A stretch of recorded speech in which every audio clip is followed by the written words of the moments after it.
Well, let's just wait and see. We're all gonna have a real good time. A little slow tonight, isn't it?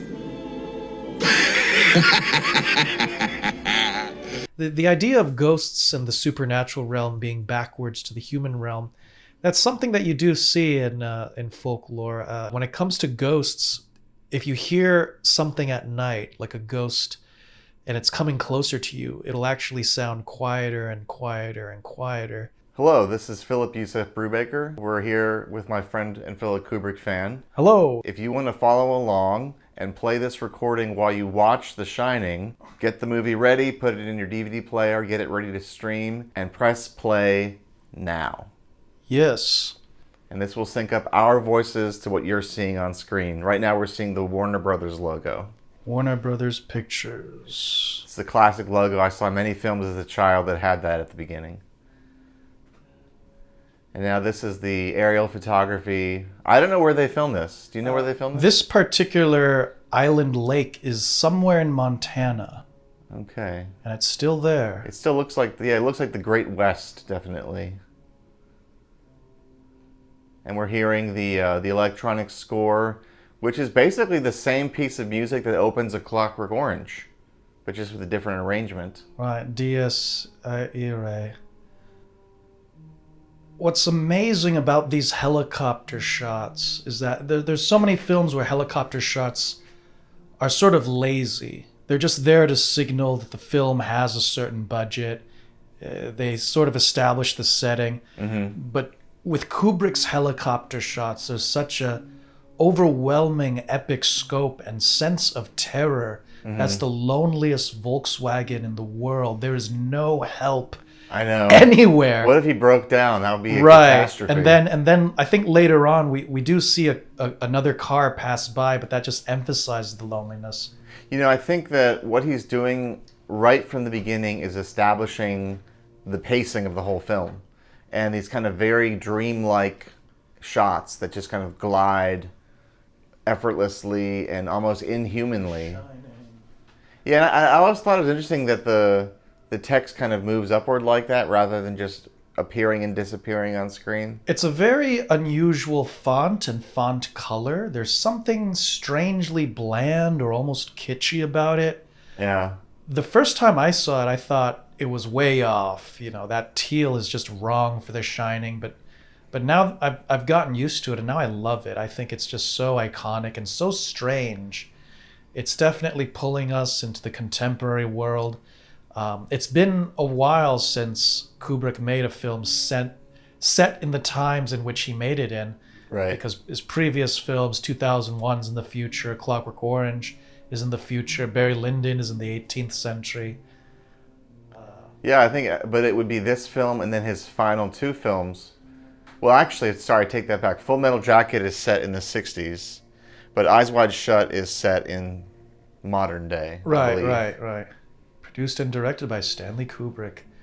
Yeah, this is the kind of movie that grows on you, even if you didn't like it at the time. Like, there's plenty of filmmakers, like Steven Spielberg, who said that they didn't like this film the first time they saw it, but it does grow on you after repeated viewings. That's right. Spielberg went on to say that he's since watched The Shining over 25 times, maybe 30 times by now.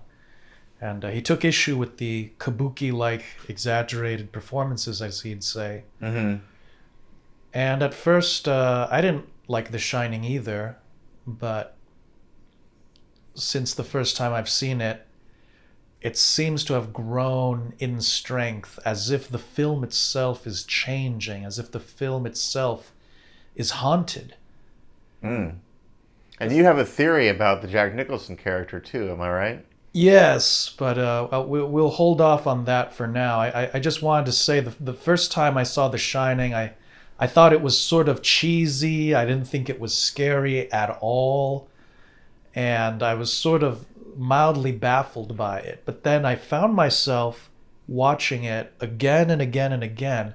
And each time I watched it, it became more fascinating and more terrifying. And now, even with just the opening aerial shots or with Jack Torrance walking into the hotel for the interview, now everything has kind of raised to such a high pitch of terror. it's almost unbearable to watch The Shining or to see it with other people in the room. It's as if you're watching something monstrous and forbidden, and it's kind of overwhelming. This shot here almost looks like a Vermeer painting, the way it's laid out. I always wondered why they decided that Catcher in the Rye needed to be the book that she read. This was actually...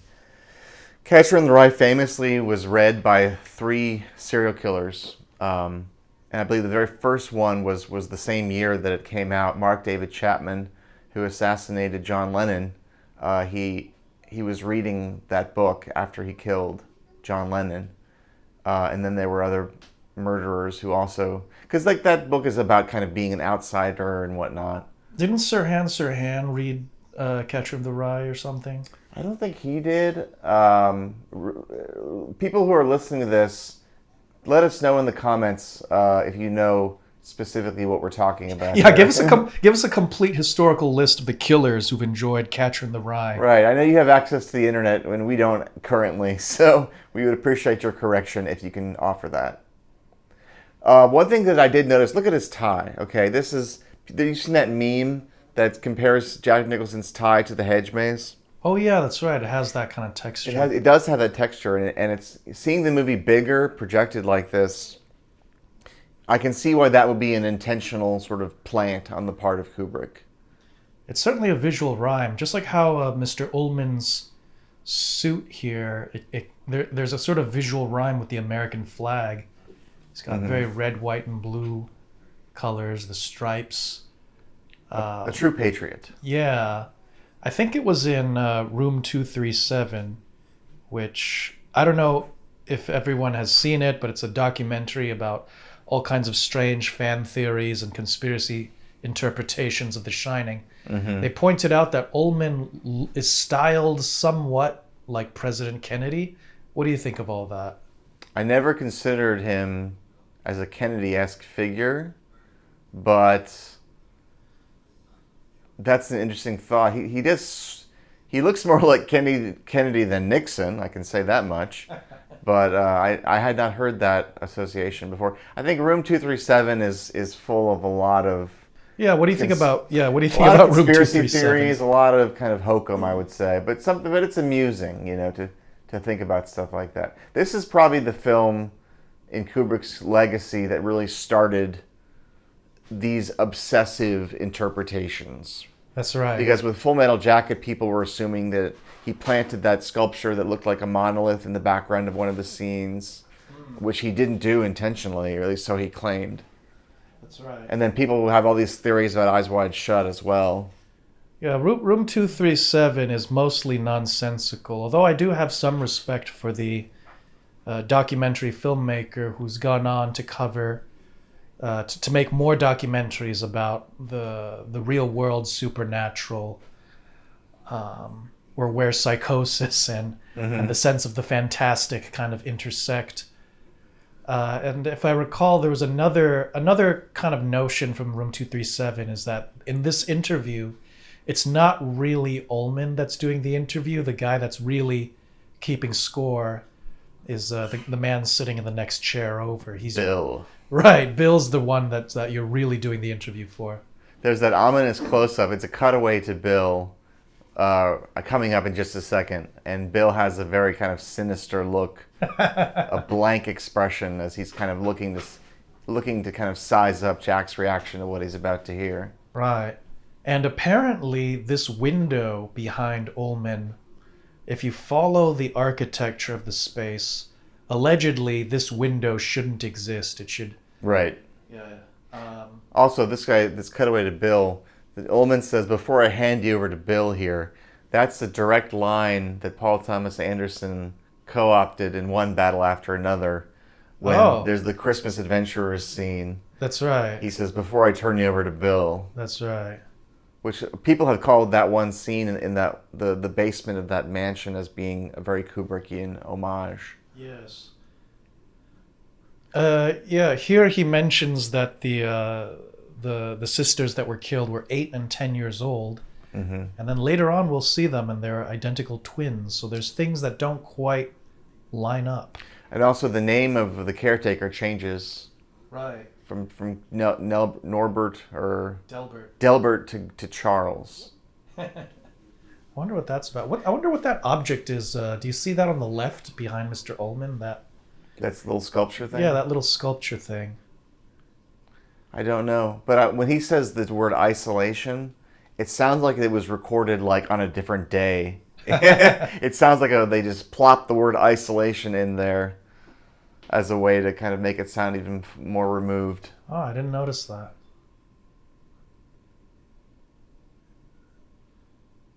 So, for example, when you watch this scene for the first time, you're probably not having the time of your life. It's very talky. You don't really know how much of this you have to pay attention to. But when you've seen this film a few times, it's almost like great foreplay when you know what's coming later. Yeah, it definitely foreshadows everything. We have the killings and the fact that Jack Torrance is going to be all isolated here with his family, doing very basic routine maintenance, and that they're going to be cut off by the world due to the winter snows. There's definitely a lot of foreshadowing here that you right. There's that black later. and white photograph behind Jack Nicholson on the left. I wanted to mention that when the Criterion box set comes out later this year of every Kubrick film, it's going to include the first ever home video release of the international cut of The Shining, which is actually 119 minutes, whereas the American version that we've always known is 146 minutes. So that's 27 minutes, not added, mind you, but removed from this version. And some people who've seen the cut say that the film moves along at a brisker pace. It's more of a thrill ride than something like this that kind of is a slow burn. Right. I've also heard allegedly that Kubrick slightly favored the European cut that runs a bit faster. And there's a lot of European Kubrick fans who are desperate to see the extended American cut. And likewise, there's American Kubrick fans that are very curious about the shortened European version. I read through a list of what was cut out. And frankly, I mean, I don't know. I haven't seen it yet, but just looking over the list of what was removed, I think I prefer my Shining to be a little more chunky, more comprehensive. Here's the bloody elevator now.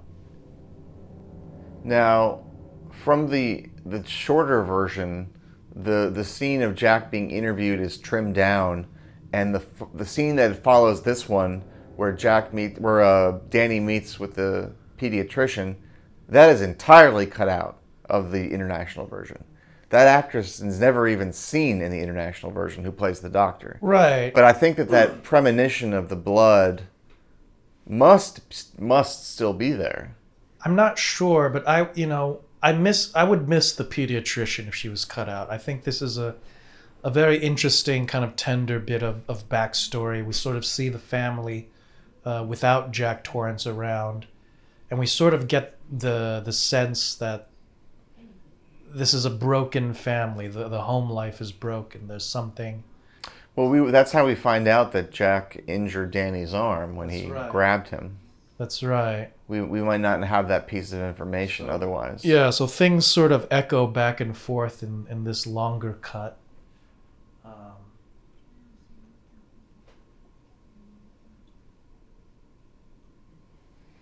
I grew up in the 80s, and this room, like the curtains, the board games on the shelf, the bear pattern blanket, Danny's pajamas, it's nostalgic.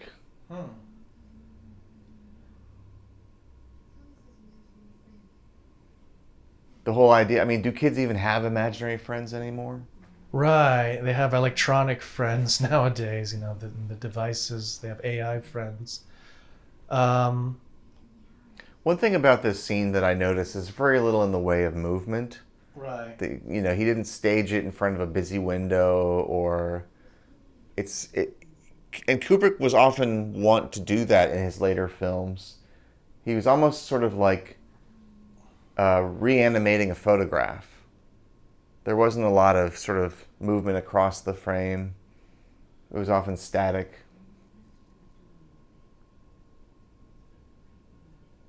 Yeah, I guess there were a lot of close-ups back and forth in that dialogue, maybe to help Danny get his lines in consistently and sculpted in the editing room.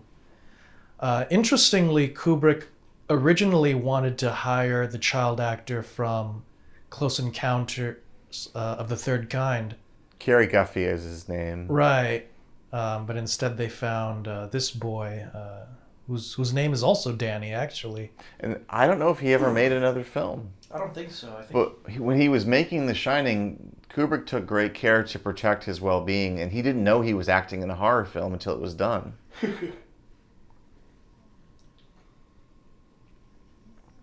So there's been a lot of talk about Shelley Duvall, and I can remember when the first, or one of the first DVDs of Kubrick's films came out in late in 1999. There was a box set of his that came out it was white, and it had all the films from Lolita on to Full Metal Jacket, and The Shining was in there, and it was such a big deal because that was the first time that the making of The Shining film was available on DVD. And if you watch that film, like we did it when I was in film school, the film portrays Shelley Duvall as kind of like complaining about Kubrick's methods and maybe exaggerating the stress that she was under when she talks about how she's losing hunks of hair, and Kubrick picks up a piece of hair to the camera and says, "Yes, hunks of hair," sarcastically speaking. But that aside, there's been a lot more revelation since then and more interviews with Shelley Duvall, and she definitely underwent like a lot of trauma making this film and being in character like this for so many takes. So I think she did a great job overall with the character. I think it's one of her best roles, and I think she's maybe was treated unfairly in the past for kind of dissenting with Kubrick's methods, and saying like, hey, this is really hard on me to maintain this level of emotional hysteria over and over again. It's really hard. Right. It was a complex situation because I think in a later Shelley Duvall interview, she mentioned that having to scream and cry like that continuously sort of had a therapeutic aspect, like primal scream therapy, and that she'd be able to sleep very easily every night because she was sort of screaming everything out during the day. But in terms of the conflict between Shelley Duvall and Kubrick, the newspapers and some of the online discourse, I think, kind of skewed what happened into just Kubrick torturing Shelley Duvall to get into character, which I don't think it was quite that was going on. Mm-hmm. I think it was probably more that they had different working methods and working expectations. Shelley Duvall works ideally under a sort of Robert Altman type set, where things are a little more loose. There's a lot of downtime. You're allowed to improvise and just sort of chat and hang out with your fellow actors for a bit. You're also talking about a really different style of drama. Yeah. Different styles of drama, different styles of directing. Whereas Kubrick sort of prefers actors like Jack Nicholson or Peter Sellers who are dialed in and willing to do many variations of many takes tirelessly and to be totally focused in a sort of more rigorous and channeled way. I think Kubrick was not that fond of actors in general. He really wanted an actor that would just submit to him entirely and do as many takes as he wanted to and do them all very well. Yeah, he wants someone that can provide a spectrum, like a really strong palette of performances from which he can select and sculpt in the editing room. And he was always looking for that magic, that moment where the actor is able to say their lines so fluidly that they almost forget that they're acting. There's a spontaneity, and then something maybe half goes wrong or becomes strange, or the actor kind of starts like doing something unexpected. It reminds me of the great scene in Doctor Strangelove when George C. Scott trips and falls down while he's delivering a line, and he gets back up again and doesn't break character. Right. And then they manage to save that take. Ah. This is like some Midwest scenery that we're seeing, along with electronic composition by Rachel Elkind. Is that rear projection when they're in the Volkswagen? Yep, yeah, it is. And Ridley Scott famously licensed the outtakes from this session when he did the ending of Blade Runner back in '82. Right. That's why in the theatrical cut of Blade Runner you'll find those scenes kind of all look a bit stretched because they had to match it to the anamorphic ratio of Blade Runner. It's strange that Ridley was able to obtain some of those extra aerial shots because Kubrick usually had his outtakes burned. Well, what I had heard is that Kubrick was a fan of Alien, and that was the only reason why he authorized Ridley Scott to use the outtakes. That's right. He actually called up Ridley to ask him how did he do the chest burster scene. Here's Bill looking ominous as usual, barely saying a word. Look at all that luggage. Oh yeah. Could all that have fit in the Volkswagen, or do you think that's like multiple groups of people setting their luggage there, both going in and coming out, maybe? It's anyone's guess. Or maybe they had sent some luggage ahead. So the Colorado Lounge was modeled in part after the Ahwahnee Hotel in Yosemite National Park. And I discovered this when I went to Yosemite for the first time, and we stopped in the hotel, and I said, okay, what's going on here? This looks exactly like the Shining Hotel. And sure enough, the interiors were constructed to look like that location, whereas the exteriors were filmed somewhere else. That's right. Here we're starting to see the beginning of the mirror structure of The Shining, where the first half will set up what we see in the second half. The first half we see the layout of the hotel. We see where everything is. We see it very kind of clearly photographed so that we get a sense of the space. And then that kind of adds to the suspense later because we have the information as viewers to know where things are, where they should be. Yes. There's so much resonance and foreshadowing. I just realized we saw stacks of wood earlier at the fireplace. Just like the bodies were stacked like firewood. Yeah. And earlier in the car talking about the Donner Party. Mm-hmm. They ate each other up, saw it on the TV, you know. That sort of stuff is very, very much foreshadowing. So these girls do look like twins, but as you mentioned, they're different ages. But they do have that unmistakable Diane Arbus quality. That's right. Yeah, the Shining twins, they're still around. I think they do occasional Kubrick-related film events. Mm-hmm. Everybody's leaving. Not a good sign. There's so much variety in the design of the hotel. We just went into a blue corridor, and now these rooms, presumably staff quarters, would you say? This room right here? Yeah, that they're being led into. It doesn't look like a typical room, for hotel guests. Right. It's unusually kind of sprawling. You know, one thing the movie never tells you, though, is where this room is in relation to everything else. Yes. We don't know what part of the hotel it's in. That's right. Many people have pointed out that there's sort of internal architectural inconsistencies.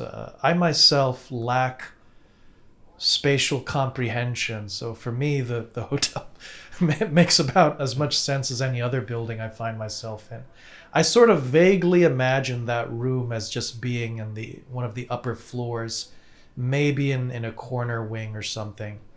So if you've read the book, you'll know that it's not a hedge maze in the book. It's a series of animal topiary sculptures in bushes, and they come to life like lions and other animals.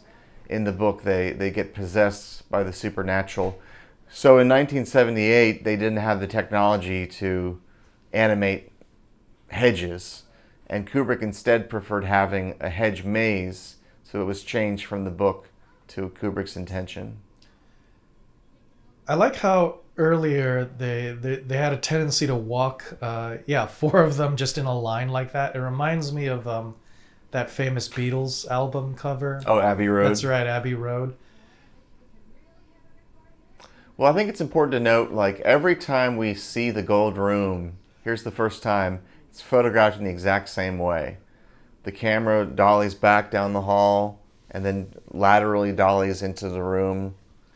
It's all just the same as a way to kind of give the viewer That's the lay right. of the land. Yeah, that really elegant tracking shot.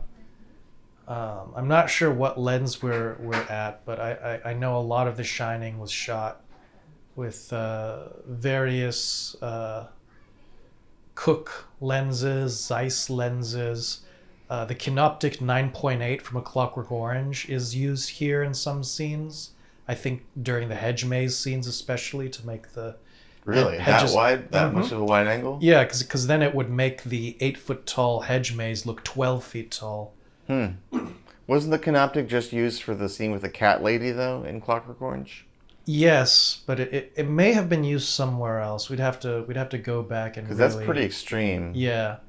I know Kubrick's favorite focal length in general was 18 millimeters, so he's probably leaning on that for a lot of the wider shots.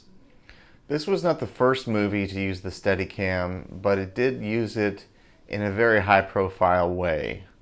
And the operator Garrett Brown, is the guy who's most of the time behind the camera. He's, backing away as he's anticipating the movement of these three. That's right. I mean, what a coup it is to have the inventor of the Steadicam be your Steadicam operator.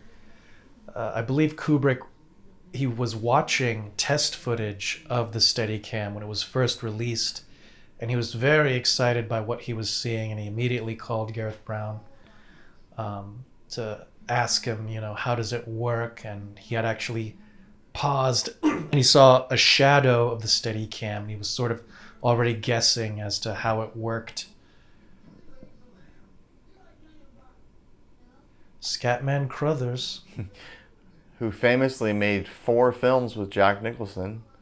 This was the 4th, and then previously it was One Flew Over the Cuckoo's Nest, The Fortune, and The King of Marvin Gardens.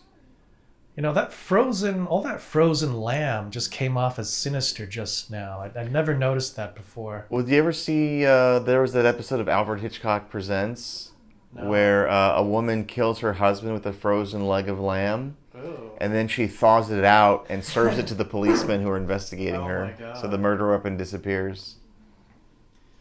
Yeah, it's only when you watch The Shining many times that certain things come off as sinister. Yeah. Those locks on the side for the food store room will become very important later on. This is all the preamble to the second half when things really get out of control. Yeah, the mirror structure is perfect for foreshadowing. Mm-hmm. And we have that high-pitched sound. When he lists out the cereal like that, it makes me want to have cereal. I only had cereal recently after a long time, just yesterday. I don't know if there's anybody listening to this who is watching The Shining for the first time. If that's the case, then I'm going to try and censor what I'm about to say. But... Oh no, if they're listening to this commentary, they've seen it before. Come on. Let's get real. One thing that I observed, so I made an essay film called How to Explain Your Mental Illness to Stanley Kubrick, which is available on YouTube. It's also on Letterboxd, I'm proud to say. But in that film, I looked at Kubrick's filmography and I made a note. Good people fail in Kubrick's films.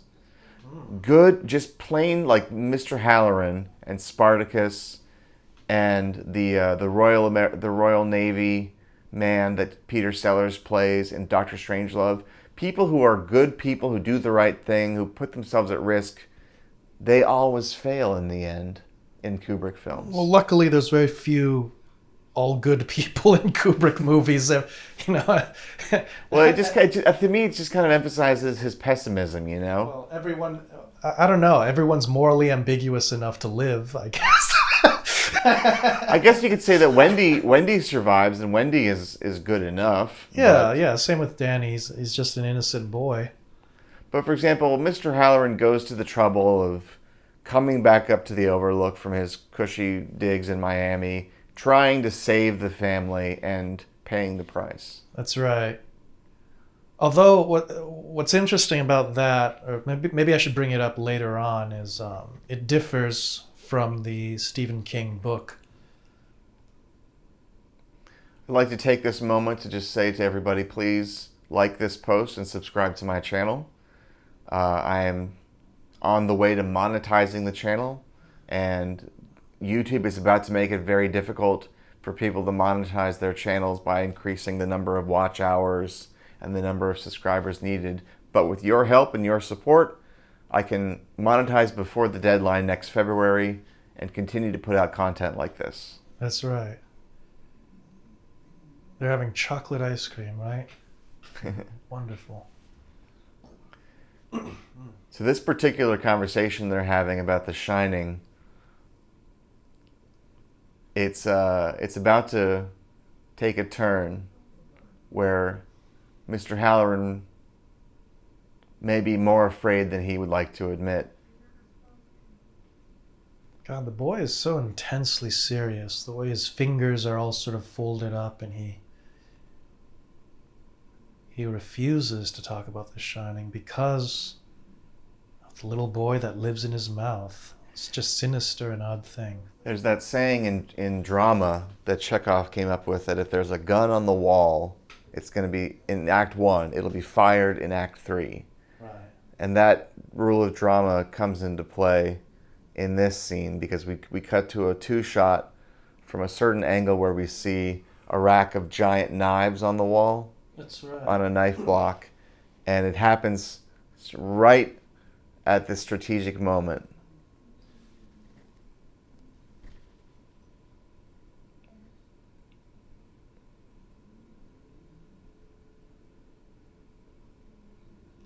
Yeah, the detail of Tony living inside of Danny's mouth, that is an element that kind of enters into the theory that I have about The Shining, that tries to kind of explain everything all together as to what's really going on. Mm-hmm. What is really going on then? Well, I have sort of a solution as to... Because The Shining kind of reveals itself as a series of incongruous puzzle pieces. We have Jack Torrance, we have Danny, we have Tony, we have The Shining, which is... here's the knives. Right after he asked Mr. Halloran if he's afraid of this place, that's when we cut to the shots of the knives. And as you know, Wendy does take the longest knife as she attempts to protect herself in the climactic scene. Yes. I suppose if this movie was made nowadays, they would have Tony bust out of Danny's mouth like the chest burster out of Alien or something. Have that, have that be the resolution. Scatman Crothers is so good because he's really taking the boy seriously and explaining to him a bit of this psychic ability and the nature of ghosts. Yeah. Someone burns toast. Well, if you've seen the making of The Shining, Scatman Crothers was really moved by working with Danny, and he was in tears talking about it because it felt like he was working with his own son. Wow. Yeah, he also had a great deal of respect for Kubrick as well, although he was exhausted by having to do many takes. Maybe you could argue that Scatman Crothers' character, Mr. Halloran, is more morally pure, and that's the reason why he doesn't survive. But because Wendy, maybe you could say that Wendy is less pure because she goes along with her abusive husband rather than leaving him when she should have, or doing something about it. Right, or protecting Danny more. Yeah. You're scared of room 237.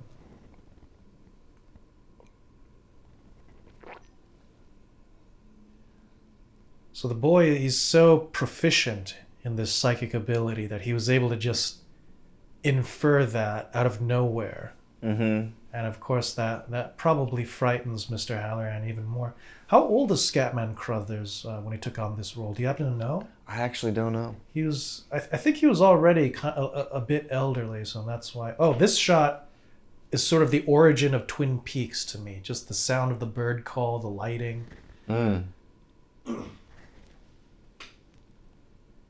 See, this film, it casts a spell on you with these long takes of just movement, you know, and it's very stylized. Right, like this tracking shot, you can tell is the Steadicam.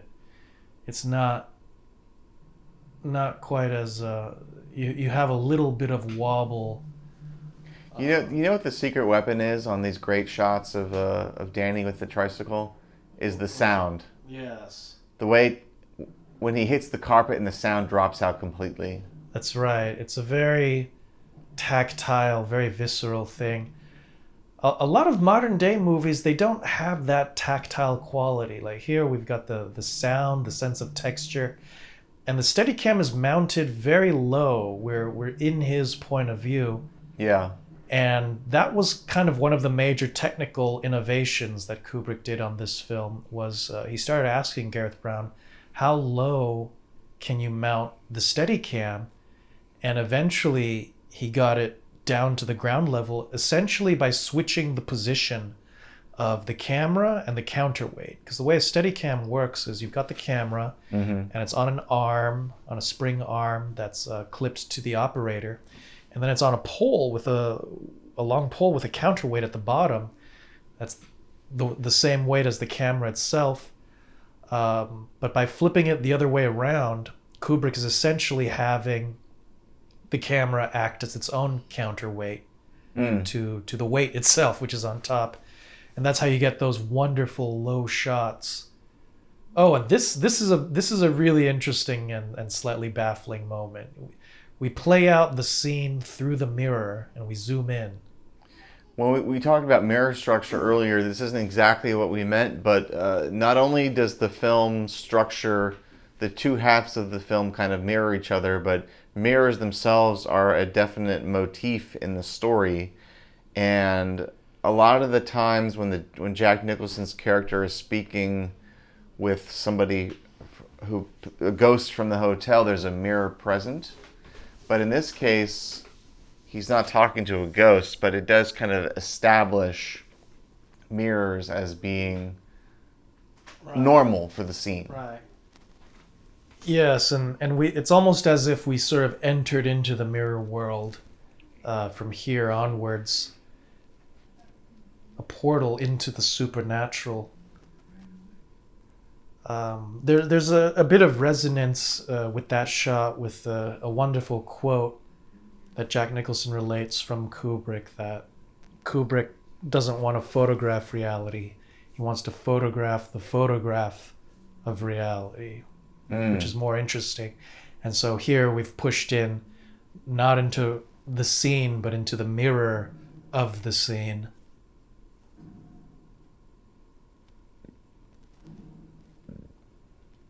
These slow zooms, we're slowly zooming and tilting upwards. Although it does look like there's a tiny bit of parallax, so maybe the camera's also shifting upwards, just the littlest bit into these symmetrical shots. Jack Nicholson ad-libbed throwing the ball because initially the script just said Jack does not write. Yeah, it's interesting how Kubrick's visual style has been fairly consistent since 2001: A Space Odyssey, since Ken Adam told him about one-point perspective in his drawings. And yet every time Kubrick deploys symmetry or these sort of perspectival shots, they have a different effect with each film. In 2001, it gives us a sense of grandeur. With Clockwork Orange, we're sort of mesmerized by the intensity, and Barry Lyndon, there's a kind of pictorial beauty. But here, all the symmetry and perspectives feel very uncanny. There's something horrifying about the symmetry in The Shining. Fittingly so, as it is his first horror film. Right. I mean, but it's also like it's also strange how that's even possible. It's like you play the same notes, but the emotion changes. You know, he did a good job for this being his first film in the horror genre. I think that Kubrick understands the threat of a jump scare, like as we just saw in that scene. He understands how audiences can be anticipating what's around every corner and how to manipulate that, how to exploit that in the viewer. That's right. And the accusations that Kubrick doesn't understand horror are kind of ridiculous. I think both Stephen King and David Cronenberg actually made remarks like that, which don't really make sense to me. This coming up here was Jack is looking at the hedge maze from above. This is the only composite shot in the film. What a beautiful composite. Like, you really can't see the join at all. I always wondered how they did this. I just assumed that they flew a helicopter over the hedge maze. That they used miniatures though. Right, yeah. I think the outer part is the miniature, and then the lower part they had an overhead shot. But how they were able to match it perfectly is still kind of baffling. Really precision. I love The Shining, but I'm not above laughing at The Shining as being sometimes a little overdramatic. The Simpsons made a great parody of this movie back when The Simpsons was still a good show in the early 90s for their Treehouse of Terror episode. If you know, you know. Yeah, I think Kubrick definitely understands horror and is definitely doing his own very particular take on it. I would class The Shining in that rare subcategory of film of auteurist horror film. Ingmar Bergman makes Hour of the Wolf, and then you have later on Lars von Trier makes Antichrist, and Kubrick makes The Shining. It's auteurist horror, and certainly there was a lot of research that Kubrick did along with his co-screenwriter Diane Johnson on the nature of horror. They were reading Freud's essay on the uncanny, looking at fairy tales and myths, as well as H.P. Lovecraft's essay on supernatural horror and literature. Yeah, the reason he selected Diane Johnson as his collaborator is because she had a PhD in Gothic literature. Right, she was teaching a class in Gothic horror at the time that she was contacted. Ooh, Room 237. A film like The Haunting from 1963 is a very good precursor to this film as a work of Gothic horror, in the sense that both films are about a haunted house, but they're so elegant in terms of how they are unsettling and how they set a tone and a mood that is sustained throughout the whole running time. Yeah, there's such a sense of menace emanating from these compositions, but also from sort of the sense of visual design. There's the odd pattern of these carpets in the hallway contrasting with these white walls that are kind of glossy. It's all very strange and unnerving. There's a lot of the details here, and it's a slow burn, and it simmers before it comes to a boil, but it does boil over, and it gets really intense. That little detail of him kind of, giving himself a little push start, little head start. Once again, it's a very tactile quality. Older movies, they activate the sense of touch, they activate the haptic in the way that modern movies just really kind of forgot about. It's so much symmetrical photography, the way they photograph the space of the hotel. Right. There's a lot of, I guess, daylight horror in The Shining. It doesn't quite operate. It doesn't give you a lot of the usual sort of horror movie imagery. In fact, Kubrick kind of takes on the opposite, and everything is set up in a very psychological way. It's mostly psychological horror. Yeah. So we just heard a piece of music that like all the music in this film, just about was sourced from somewhere else. Wendy Carlos, who did the Moog synthesizer recordings for Clockwork Orange, was commissioned to do an original score for The Shining, which she did, but Kubrick rejected it. I just found out tonight that those recordings still exist somewhere, and I would love to hear what Wendy Carlos wrote, because I love her music for Clockwork Orange. Oh yeah, that'd be like, wonderful. but like 2001, the fact that Kubrick sourced the music from various places really pays off. And to me, the ultimate unofficial collaborator with him in this film is the Polish composer Krzysztof Penderecki, whose music happens in the second half when all hell breaks loose. But Penderecki's music is notably intense. It's almost unlistenable unless you want to have a psychotic episode. But I have a few of his records. Oh yeah, he's great. Oh, I didn't know that's how you pronounce the name. I thought it was Penderecki. Penderecki is the name. He was also, his music was in The Exorcist, the original Exorcist. Right. Wild at Heart, briefly. And I think another film as well was used notably. I think a little bit in 2001, right? You may be confusing him with Ligeti. Yeah. Oh, I've been calling him Pendricki all this time, like an idiot. I'm Polish, so I know the ins and outs of the language. It's funny you mentioned The Exorcist, because I believe they offered Kubrick the opportunity to direct The Exorcist at one point, and Kubrick rejected that. And also, Jack Nicholson was considered for the role of Father Karras. Oh, weird. But then William Friedkin said he can't be convincing as a priest. Apparently the chair behind Jack Nicholson has disappeared there, and some people put a lot of import on that. I think it's just an oversight. I don't know. That would be an odd thing to do, to have like deliberate, subtle continuity errors in order to jar the audience on an unconscious level. There's so much to think about on a film set anyway, regardless of that. Yeah, I think missing a chair over... Because if you're filming the same scene over several days, which is often done, this zoom is so sinister, just into Jack Nicholson doing the classic Kubrick stare. And this is Penderecki on the soundtrack. Right.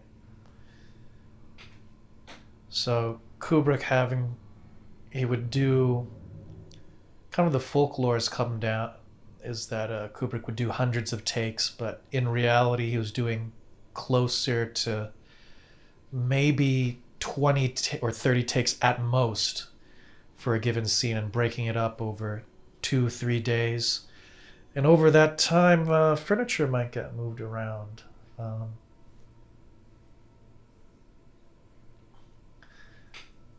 This scene's kind of interesting.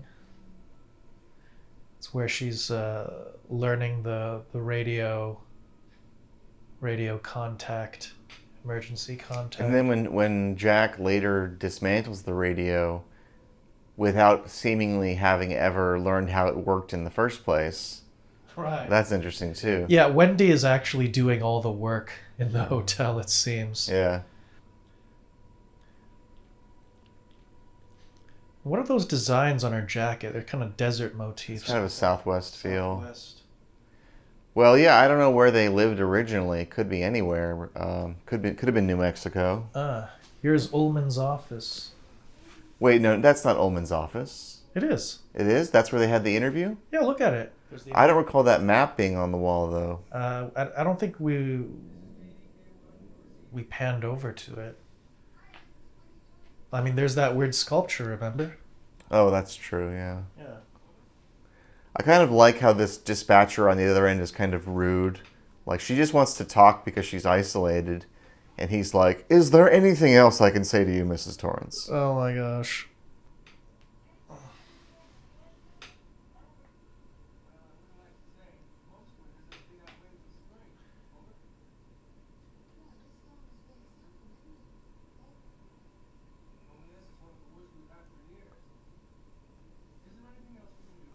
Is there anything else we He's can like, do? I'm really busy, lady. Sorry, I don't have time to talk to you.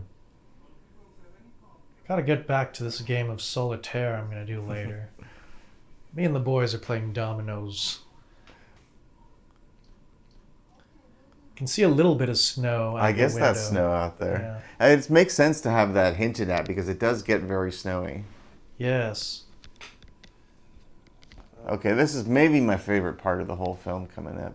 Just the use of the music and everything is just so powerful. And this is such an earned moment, the way this pays off.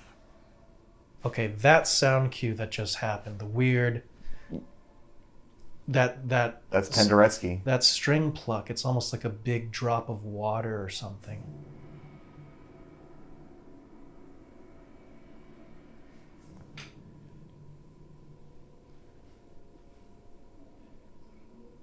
I guess these would be the Grady sisters.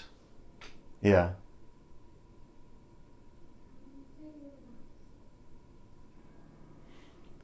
Penderecki was one of a kind, man. I actually sought out some of the albums that draw for this film.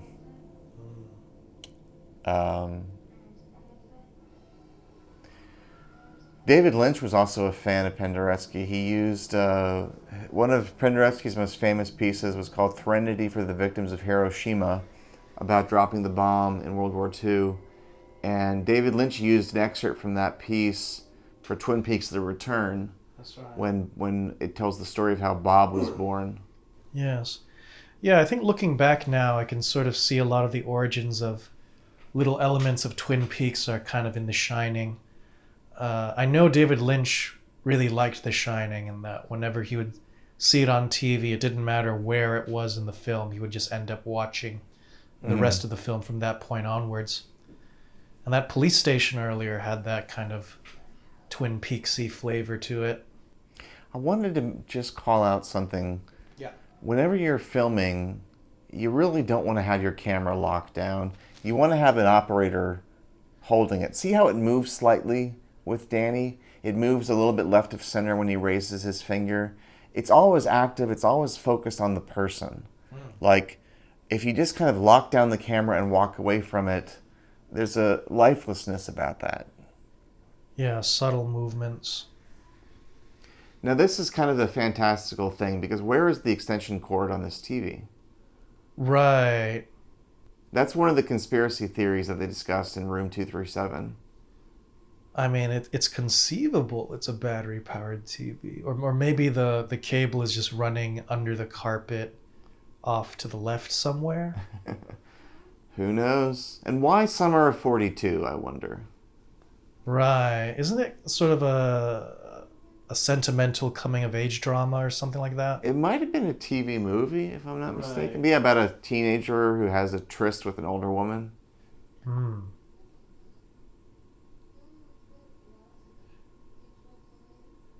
Yeah, the way we zoom out from the TV is another example of photographing the photograph of reality. And it's also, and the whole scene plays out like this. Something we talked about when we did the Clockwork Orange commentary. Right.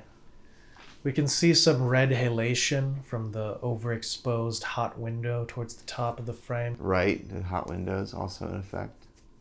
I love that egg-shaped doorknob. It's weird. And the center line splitting open. Now, this music is not Penderecki. I believe it's Bela Bartok.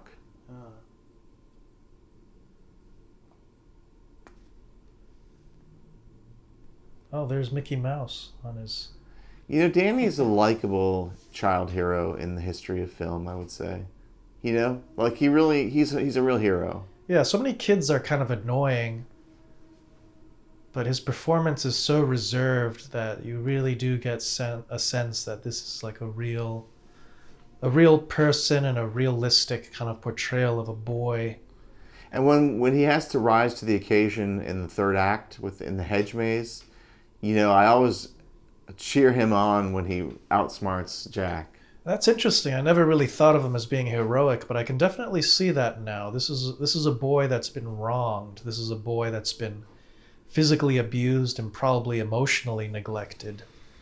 Oh yeah. by his parents. Certainly the father, but he sort of just kind of. It's kind of amazing to think about how did he not know he was in a horror movie? Right. Kubrick successfully manipulated him. But yeah, the boy shows a lot of strength Mm-hmm. in continuing on and never really breaking down. We don't really see Danny cry, do we? He's sort No. of a stoic a stoic existential Kubrickian hero. We have not seen, between my friend and I, Doctor Sleep, nor have we read the book. Have you read the book at all? No, I did watch Dr. Sleep once, but it was very forgettable. Because you got to wonder that when this guy grows up to be a man, is he going to have a lot of issues? Well, he grows up to be Ewan McGregor, you know. So that kind of undoes Danny's stoic performance, because now that I'm looking at it, he's almost in the mold of Dave from 2001: A Space Odyssey, just someone who has to soldier on and carry out the mission. Mm-hmm. And so he has that stoicism. You know, there's a scene in Making the Shining where Kubrick is yelling at Danny through a megaphone. He's like, "Run, Danny! Scared! More scared!" How could he not know what he was doing? Right. You know, scenes like this, you know, there's sometimes they're unintentionally funny, or maybe it is intentional.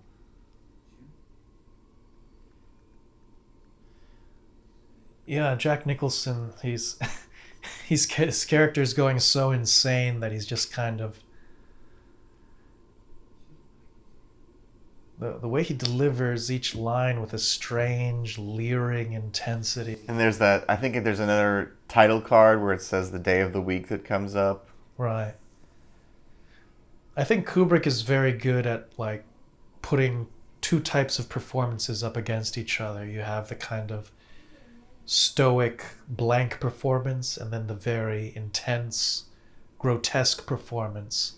Mm-hmm. And looking at this now, it's just so evident in this scene in particular that we have these two acting styles, these two character styles. I think he also did it in Eyes Wide Shut with the scene with Alan Cumming at the hotel desk. Right. Because Cumming is so like kind of over the top, kind of flirtatious, and Tom Cruise is just kind of blank. That's right. There's, you have your blank hero surrounded by grotesques. And I guess we have some of that going on with Barry Lyndon as well. In Lolita, too, I can think of some examples.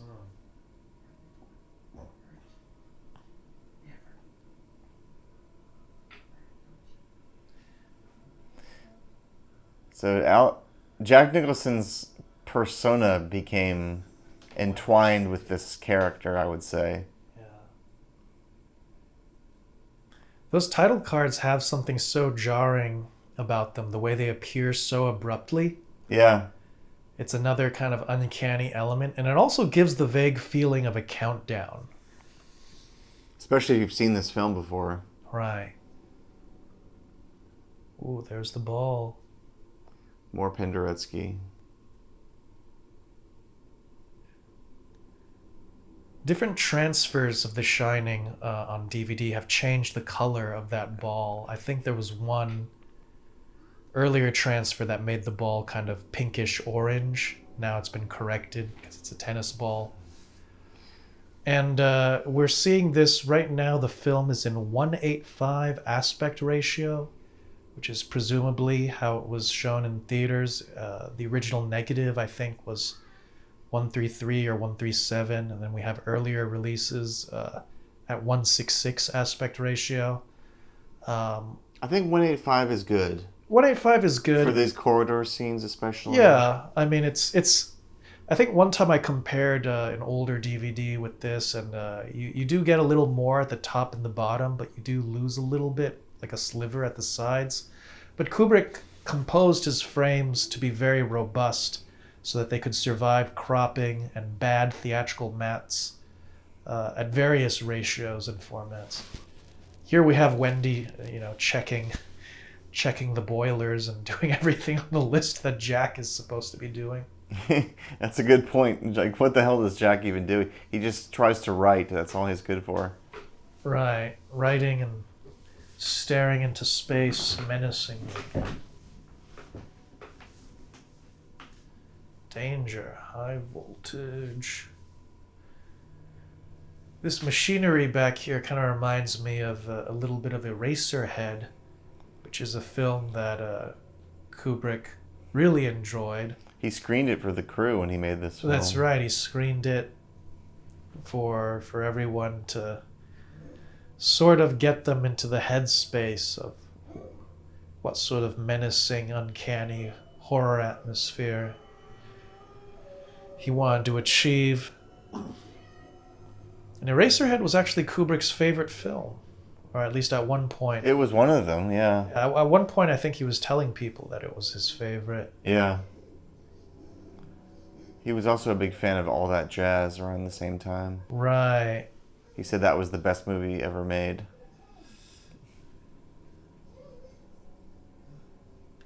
It'd be interesting to kind of examine All That Jazz for its Kubrickian qualities and why Kubrick would say that. So the piece of music you're hearing by Penderecki is an excerpt called Jakub's Dream, which is appropriate as Jack just had a dream that disturbed him. These shots under the table have such an interesting way of kind of framing Shelley Duvall and Jack Nicholson.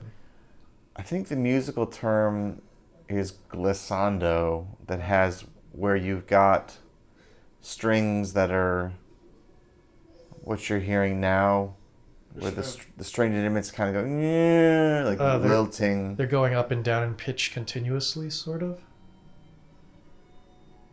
Yeah, I think that's called glissando. Comment below if that's correct or not correct.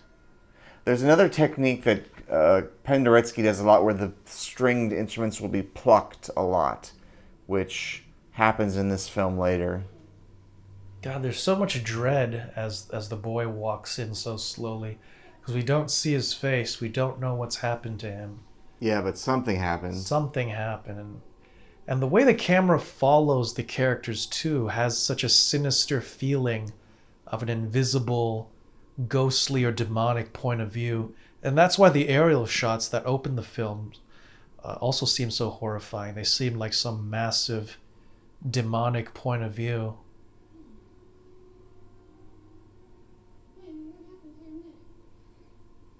Is his shirt ripped?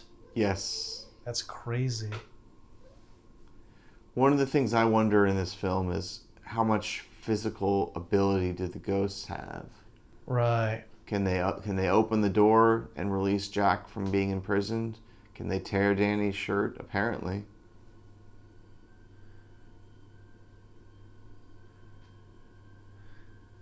Well, Kubrick's also kind of playing with the ambiguity of the ghosts, because the way everything plays in the first part of the film, it sort of seems like psychological horror. That. By the way, this is apparently a dummy. That's not even the real actor playing Danny.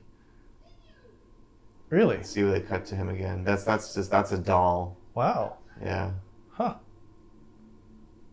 I guess he does look a little stiff. But I guess it's easier for her to carry, I guess. I thought I saw the arm move a little. Well, she was jiggling it a little bit. Comment below if you think that was, was that the actor or was that I don't know, the hands looked pretty real to me, man. It's a hell of a dummy, but I think it's a dummy. Okay. So here, everything about the setup leading into the gold room is always the same. Dolly's back down the hallway and then lateral move.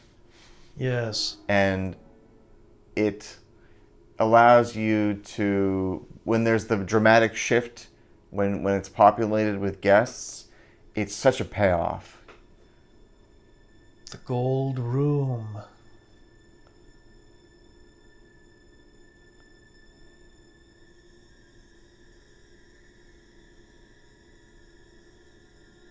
So now Jack is very frustrated at being accused of having done a thing which he doesn't think that he did. Mm-hmm.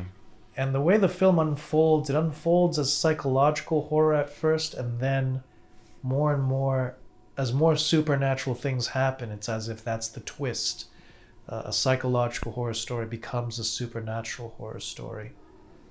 And as we spoke about before, Kubrick likes to open the aperture to allow the light that's coming in through the windows to be bright white. In this case, this is electric light, but it's just as hot as the backgrounds in Clockwork Orange or Full Metal Jacket. That kind of bright glow is so Kubrickian. Yeah, that line there, I'd give my soul just for a glass of beer. I think that's a very telling line. Sure. And that, for a while, I kind of fixated on that as being like the line that reveals the bargain that he makes. I'd give my soul for a glass of beer. And then when Lloyd serves him the beer, watch what happens when he drinks it. It's actually a glass of whiskey. Ah. Yeah, but you do kind of, you can taste it looking at him drink right, it. but you know, he'd specifically give his soul just for a glass of alcohol. And so when the moment when he starts to drink that performance, it looks as if his soul is kind of flying out of his body and is kind of claimed by Lloyd, and that this is the Faustian moment. This is the bargain with the devil. Yeah. White man's burden, Lloyd. White man's burden.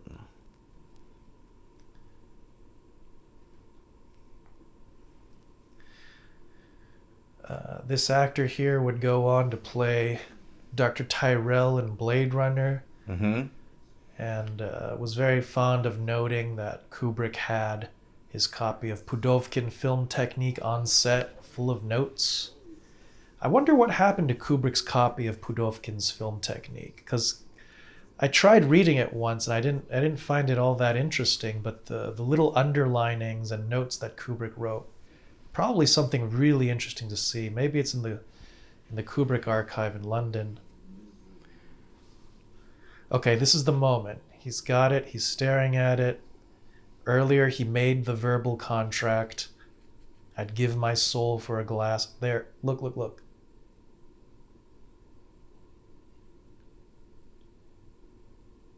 Bang, there's his soul just getting sucked out of him. Now he is a soulless, demonic entity. Now he asks, how are things going? Now Lloyd knows he's got him. Right, the soul has been reclaimed by the hotel. By the way, Joe Turkel, who plays Lloyd, correct me if I'm wrong, anybody out there, but he may have been in more Kubrick films than any other actor. Oh, what else was he in? He was in The Killing. Right. And he was in Paths of Glory. Ah. And then 23 years later, he's in The Shining. I don't know any other actor who worked with him 3 times. Yeah.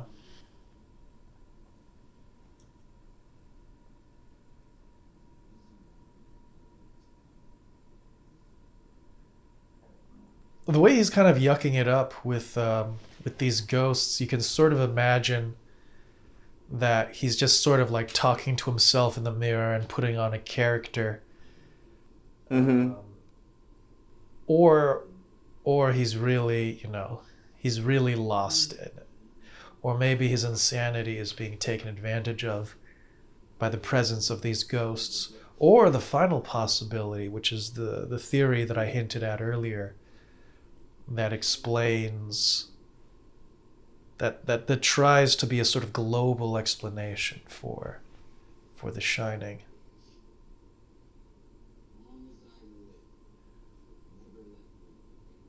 The way he's underlit.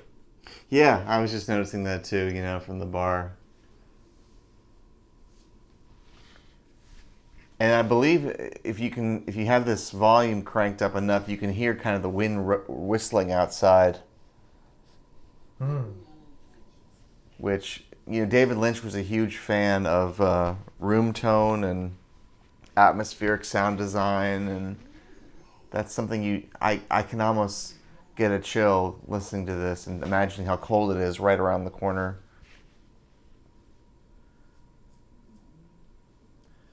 That's right. I guess David Lynch was just kind of starting his career at this point. In 1980, The Elephant Man comes out.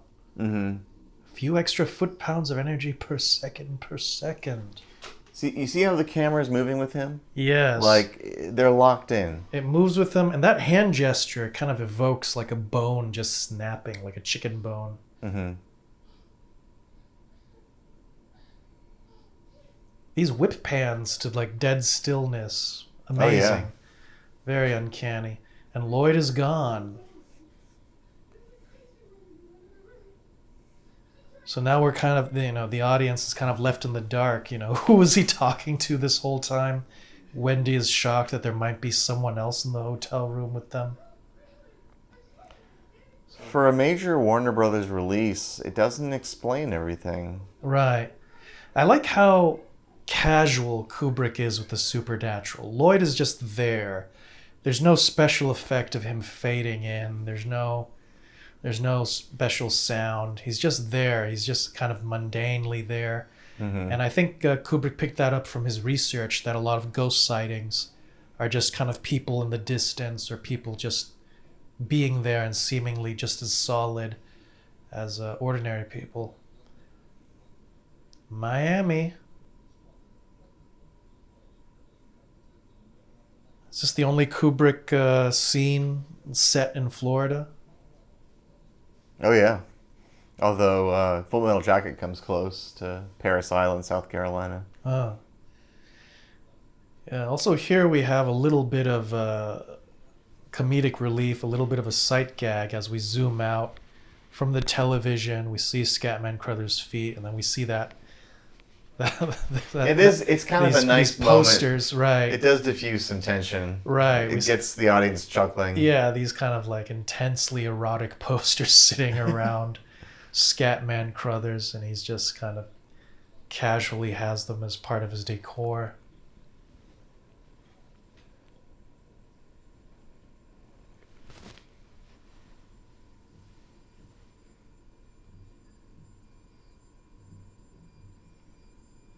No, I think what we're hearing here with that kind of repeated, like footsteps almost, that's not music. I think that's sound design for the film. Yeah, it sounds like a heartbeat. Yeah. Heartbeat with a high-pitched sound. Halloran, he has to travel a lot to go to work, right? Like he lives in Miami, and then he has to go all the way to Colorado to work at the hotel. I guess he must be making a lot of money to sustain keeping this house so far away, right? I wonder how that works.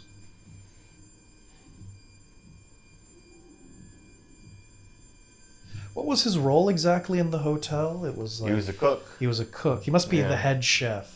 Mm-hmm. If he's the head chef, then he's making good money then.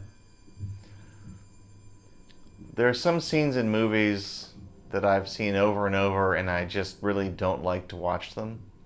I'll watch them through my fingers, or I'll kind of look down. Yeah. And Coming Up is one of those scenes. Oh yeah, it's such a menacing moment. I mean, we have Danny. He's basically having a seizure. That the froth coming out of his mouth, and Halloran also witnessing this. Okay, now that I hear the music, this is Penderecki. Maybe it was him all along. And that strange, the carpet pattern on the floor, almost like a peacock's feathers. Yeah, it's so sinister. We were talking before the film about how Ready Player One pays homage to this scene and the film in general. Right. I thought it was funny. I enjoyed it. I got a kick out of it.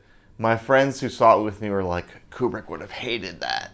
Yeah, this strange green bathroom, I guess the descendant of that would be Gore Verbinski's A Cure for Wellness, which is very much an inheritor of certain techniques from The Shining. I don't know, have you seen that film? I haven't seen it, no. It's a very interesting kind of horror film, an attempt to use Kubrickian principles in horror.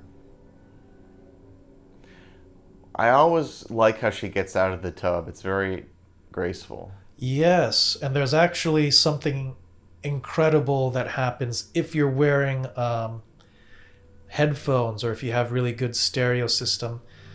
You can hear the water dripping off of first one foot and then the other foot, and it's such an eerie moment especially if you're wearing headphones. The sound of that, I found it like unbearably terrifying the first time I watched The Shining with headphones on.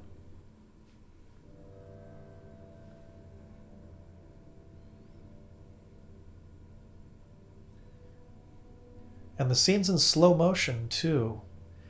We caught a little bit of strobing from the practical light for a moment, but that kind of also just lends another supernatural aspect to this. This is a repeat of the music from his nightmare scene.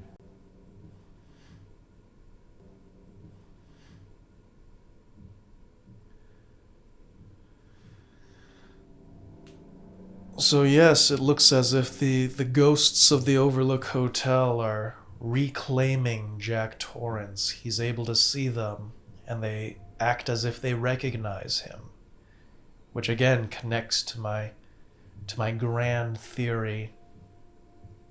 Tell us more about your theory. Maybe I should just tell the theory. Give us a taste. Give us a taste. Okay. So basically, we have all these incongruous parts of The Shining. And there's no real explanation for it. You know, is this all in Jack Torrance's head or not? And you can come up with any number of theories, but my theory seems to make sense of all the pieces, especially when you get to the end. Oh my God. Yeah. That was a great whip pan. It might have been 2 shots. Yeah. It's definitely 2 shots and the whip pan hit it. Yeah, this is so gross. Oh yeah. Anyway, please continue. Yeah. Oh, wasn't this lady in the book? It's like she committed suicide in this room or something. Like she had a whole. Well, backstory. this whole horrible sequence is in the book for sure. Right. But I don't remember what her backstory was. Yeah. There's a little bit more backstory to some of the ghosts that Stephen King managed to put in there.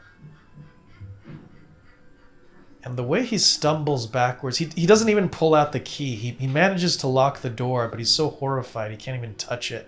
And he just walks backwards and stumbles. Gross. Here we go. You were saying incongruous. Yes. So basically, my theory is that Jack Torrance is not really a human being. And that's the only explanation that kind of makes sense globally of all the parts and pieces of The Shining.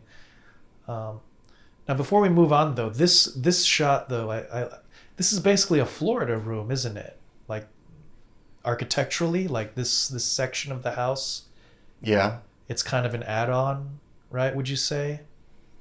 Florida room, meaning that's an architectural term? Yeah, it's an architectural term where it's like you have a patio or something, but then you build some walls and you kind of seal it off to connect it more strongly to the main house. And then that ends up being the Florida room. And the way that the light was coming in and the striated beams on the ceiling, it made me think that, oh, maybe that's a very large extension, a large Florida room that Halloran had added on to his house. So if Jack Torrance is not a person, right? What is he? A ghost? In short, yes. Specifically a ghost that was at the hotel for a very long time. Very, very long time, and that we actually have an indicator by the end of the film just how long he's been there. But somehow, at some point, Jack Torrance forgot that he was a ghost.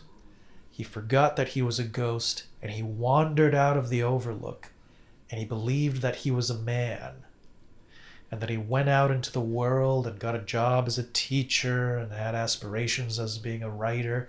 And he sort of, in his confused ghost mind, cobbled together a kind of backstory for himself, and that he ended up not so much falling in love with Shelley Duvall, but almost possessing her life and having a child with her, a child that is half human and half ghost, which explains why Danny has this entity, Tony, inside of him. That's his ghost half, that is residing inside his body.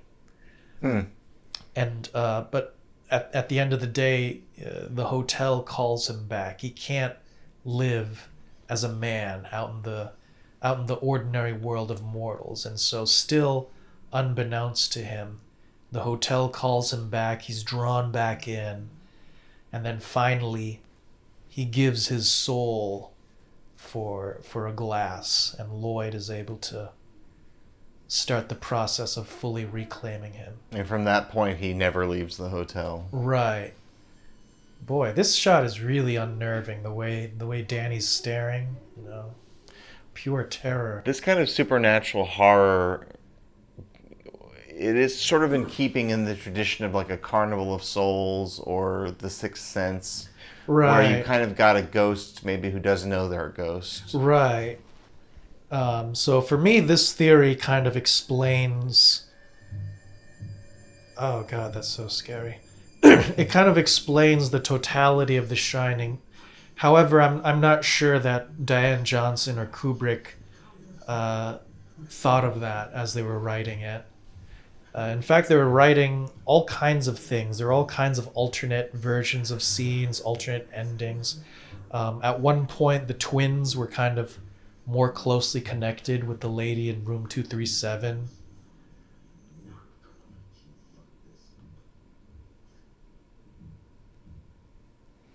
In a way, even if your argument about him being a ghost is legit, that's consistent with the way that this film treats ghosts. We traditionally imagine ghosts in movies as being spirits that can pass through doors and walls and don't physically affect objects in the material world. But this film sort of takes that trope and makes it irrelevant, because the ghosts in this film can make drinks, they can unlock doors, they can be corporeal in that sense. Right, they can rip Danny's shirt and give him bruises. Right, so if he is a ghost the whole time, then he can act in the material world. Right.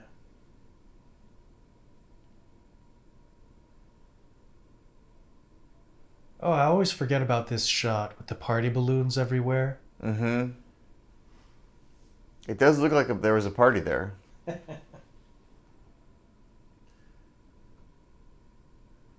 Maybe even a July 4th ball. Yeah, this is looking more and more like a Florida room to me. I really want to see what's just beyond those windows. We're in Florida recording this, by the way, so let's take a look here. Let's see if we What do you see got? something. Oh yeah, there's blinds. We see a little bit of greenery. Yeah, Halloran, he's got a pretty nice place, all things considered. You know, head chef of the Overlook. I wonder how long. I guess he stays over at the Overlook maybe 6 months of the year, something like that. 9 months, and then has 3 months off. By the way, just now when Jack was arguing with Wendy, he said, "Oh, we could really have our ticket if we went back to Boulder." So he's talking about Colorado. Right. That's where they were living before. Look at the smokiness in the air. That's just great. Yeah, the haze. Yeah, I didn't notice that. I guess it does indicate that now we are in a different time period. Oh Now yeah, there's- it's just beautiful. There's smoke, there's ghosts, there's so many ghosts, and they're all smoking. And there's that one Jagoff extra who nodded, even though Kubrick told everybody not to. This guy right here. Dolt. He said to everybody, "Don't nod your heads."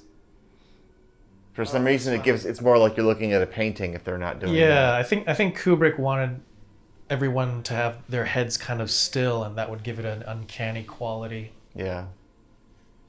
Usually extras kind of have fake conversations, and maybe Kubrick wanted to move away from that, make something more uncanny.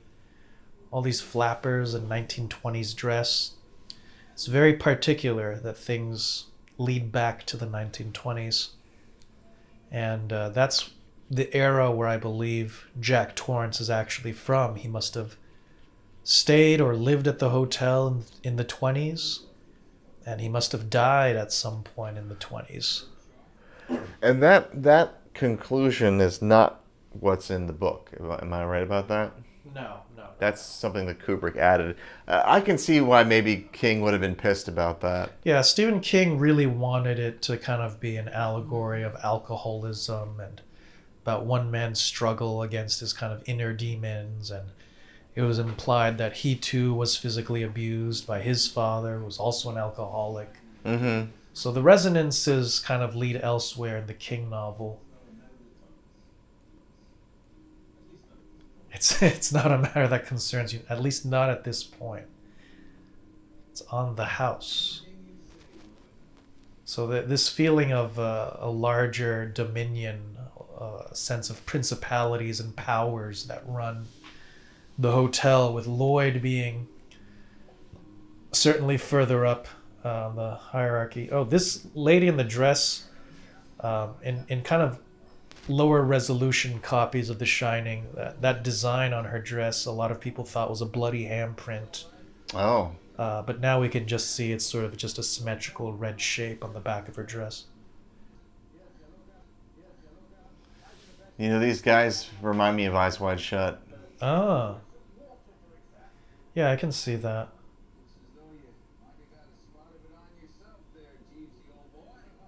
Earlier in the film, when Ullman is talking about the famous guests who used to stay there, and then Wendy says royalty, and he says all the best people, All the best. which is a way of not really answering her question.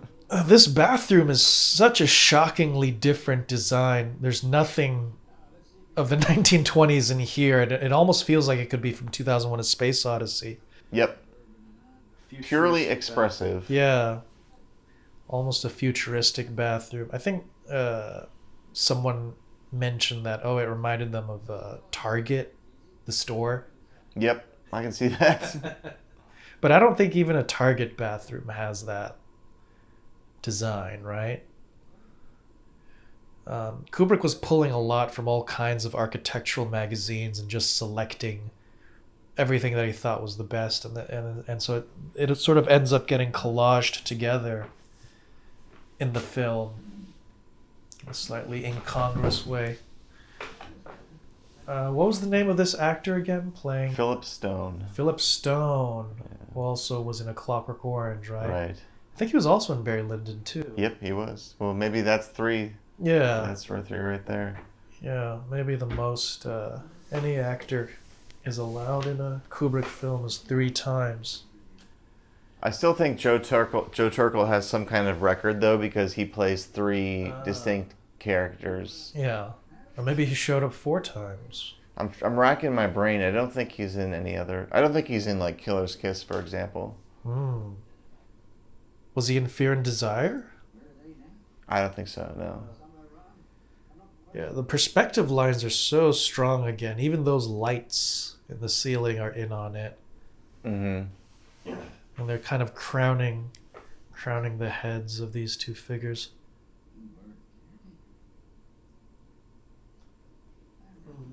Jack Torrance, he's kind of yucking it up in such a menacing way. But still, whenever I see this with an audience, they're always laughing at this part. Oh, strange. So Jack Torrance is kind of menacing the way he says, you chopped them up, then you blew your blew your brains out, and then he has that, and there's this weird frozen moment.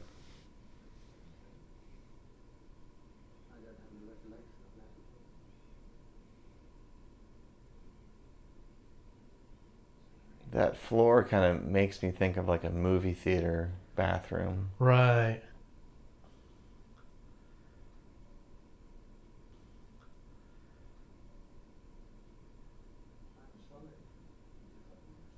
Now the power dynamic kind of switches here. And now Grady seems far more sinister and powerful. Mm-hmm. You've always been the caretaker. So Stephen King was not a fan of the film. He said that some things about it were beautiful and artistic, but he didn't feel like it accurately reflected his novel. And Kubrick thought that the idea of a ghost story was optimistic because it meant that there was some kind of life after death.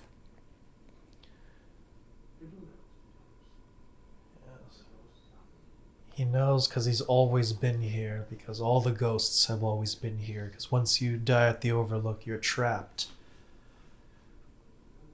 It's like a cult of celebrities. It's like a special region of hell that intersects the living world. And now Grady is laying out what's happening. Oh my god, that 1920s racism right there. And sort of imposing Jack now with a mission. So the power dynamic has definitely switched. The butler is not serving here. The butler is issuing the orders now to the caretaker, who I guess is ranked below him, right? You know, the butler is actually pretty powerful in the hierarchy of servants. He's telling Jack what to do now. Yeah.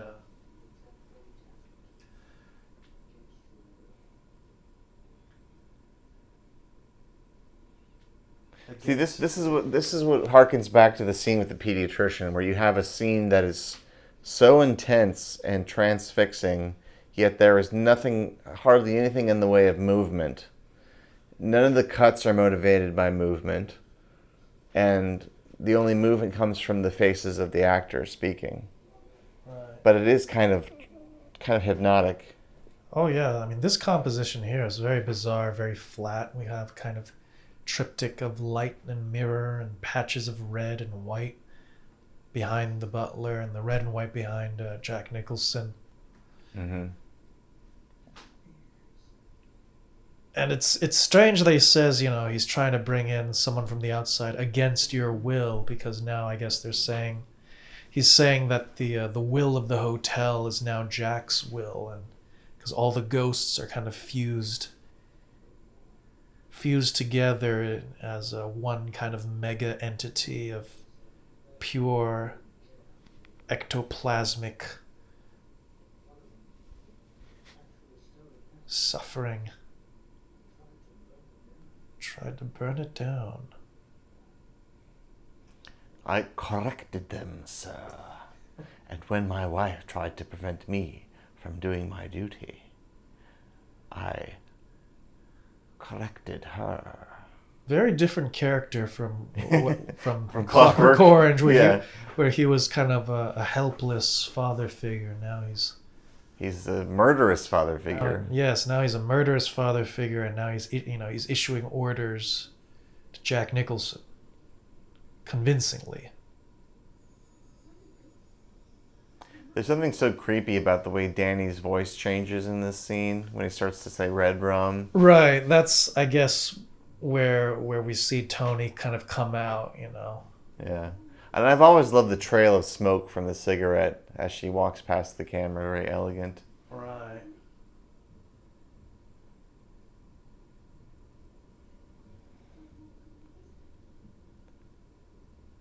So she's kind of the lone person out here trying to rescue her son.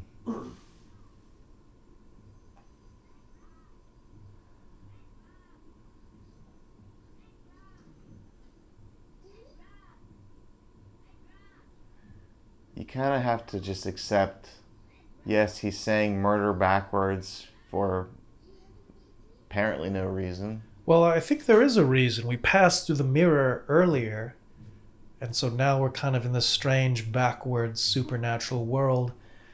And Tony being, if we follow my theory, being the ghost half of Danny, if he tries to convey information to us forwards, it sort of ends up being backwards. The idea of ghosts and the supernatural realm being backwards to the human realm, that's something that you do see in folklore, specifically in Chinese folklore. When it comes to ghosts, if you hear something at night, like a ghost, and it's coming closer to you, it'll actually sound quieter and quieter and quieter. And if it gets further away from you, then it'll sound louder and louder, actually. Interesting. Yeah, my grandfather was watching over a warehouse while back, and he heard something that he thought was a ghost, but then when it got louder, he got relieved because he thought, oh, they would, it must be going away now. And my dad always thought that was kind of ridiculous because he said, well, if they really got louder the further away they are, then right now we'd be hearing all the ghosts in China and it would be unbearably loud. Something about the composition of these hall shots, is that they had to be at a certain distance because at one point you're getting the top of the actor's head. Move a little bit further back and you're getting the top of the doorway. Yeah, the precision. Move a little bit further back, you get the chandelier. So it was a very deliberate choice in terms of what information they wanted to include. Yes, we have very immaculate compositions. I know Kubrick was always telling John Alcott, his cinematographer, to line up the crosshairs of the center of the frame very precisely, sometimes on the actor's nose, sometimes on the actor's eye, sometimes elsewhere, to really control that focal point of the composition. And this is the last John Alcott film that he was the cinematographer for with Kubrick, because Alcott died at some point in the 80s. He wasn't able to be there to film Full Metal Jacket or Eyes Wide Shut. Right, so I believe it was the second AC who filled in for Full Metal Jacket, Douglas Milsom. That's right. Who became the DP on Full Metal Jacket, and then the camera assistant for that film, Larry Smith, became the DP on Eyes Wide Shut. That's right. But I just wanted to mention, we just witnessed a quickened murder scene like we saw in 2001, where Dave dismantled the computer in that film, and here we see Jack dismantling the radio in this film by removing the heart of the machine. Yeah, dismantling the machine. The previous title card was 8 a.m., so it feels like the intervals of time are getting shorter. It's not just Wednesday or Thursday. Now it's, we're down to the hours.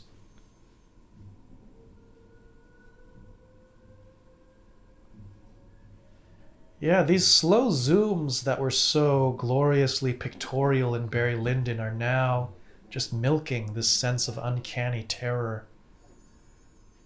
I mean, objectively, we're just zooming in and out of Mr. Halloran on the plane. It's almost like a tabula rasa sort of thing where you kind of can infer. Right. The camera move itself is innocent, but what he does with it, with the context, with the music and the sound design, and can really change the feel. Right, it's sort of the Kuleshov effect, but with camera movement rather than shots of faces. I was thinking about what Roger Avery said about Kubrick, about how he essentially each one of his films was a genre picture. Right. That he just transformed into his own kind of style of film. We made a horror film, a costume drama, a sci-fi film, a war film, several war films. And you can't really reduce this film to a horror film no more than you can reduce Dr. Strangelove to a comedy. Right. But those were the premises that he worked with.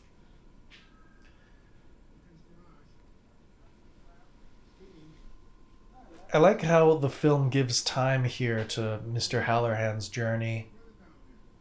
I bet in the international version this is severely edited. Yeah, I think all this stuff was cut out, but it's a nice kind of digression that sets up the twist, of course, that he gets killed so brutally. Because in the Stephen King novel, I believe he has a more active hand in saving Danny and Wendy. And so for anyone that read the book, it must have been a real shock watching the film, because we're sort of following his journey and expecting him to come save the day in the end. And then it's like, no, now we're in unknown territory. Don't know what's going to happen. All the costumes are very impressive and interesting. They're definitely 1980, late 70s, early 80s clothes. The same cost. No, The same costume designer for Barry Lyndon did the costumes on The Shining. So Milena. Canonero. She's a legend. Right. She's done so many films. That's right.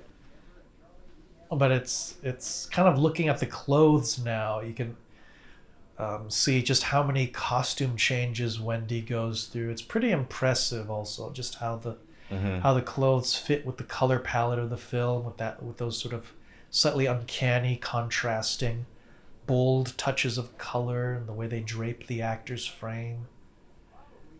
This car getting crushed under the truck. It's a Volkswagen again, right? Yeah, it is. Red one. Yeah, so everything has a kind of foreshadowing quality.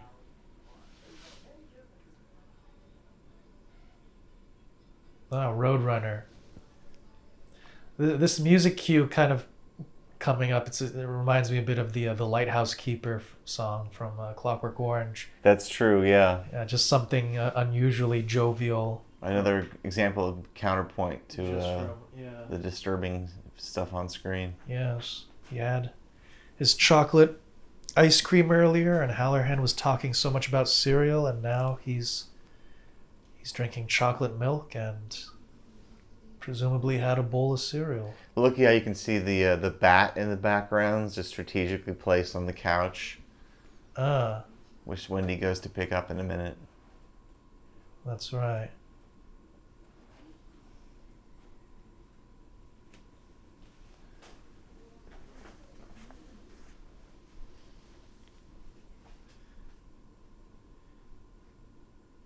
God, that shirt is so bright red. This is a good projector that we're watching this movie on. Oh, yes. And Wendy's jacket here with that kind of green grid pattern kind of evokes the maze again a little bit. Yeah, it sort of does. And it visually rhymes with the tablecloth and those French doors back there. Mm-hmm. And it's just very impressive kind of seeing all these little visual rhymes go back and forth up and through the film. There's a stuffed Winnie the Pooh bear. There was a bear earlier. Danny's kind of brown bathrobe almost makes him into like a teddy bear a little bit. Alluding to the teddy bear scene happening later on. Right.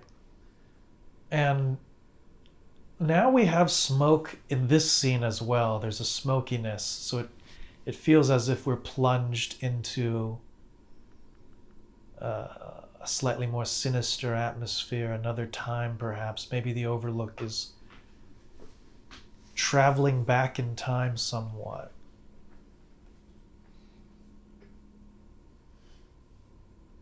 I remember reading about Kubrick was saying that different keys on a typewriter when hit make different sounds.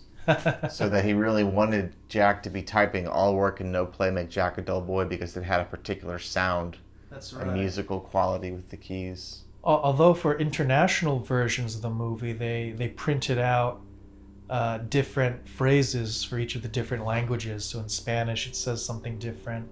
In French, it's got a different kind of inane, commonplace phrase. Right. And he had someone type all these out by hand, right? His secretary. His secretary had to type. And all the little mistakes in there also make it seem so real. I think at some point he must have just Xeroxed what he had. Maybe.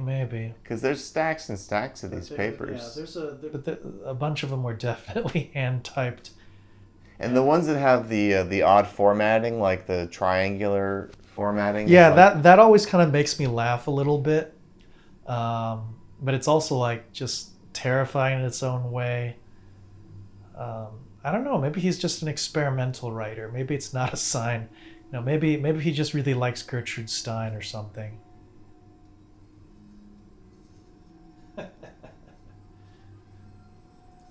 Reminds me of the scene in Being John Malkovich. Right. Malkovich. the triangles. Yeah. It almost has screenplay format in some places where we've got centered kind of dialogue.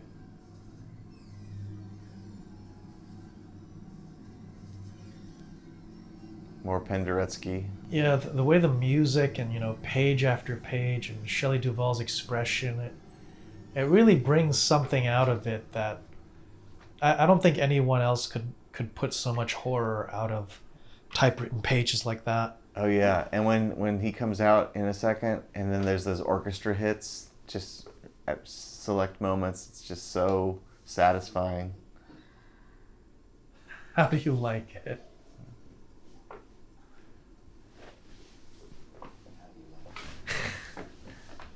I mean, what are you supposed to say? It's great. It's very avant-garde. It lags a little bit in the middle half. Put in more triangles.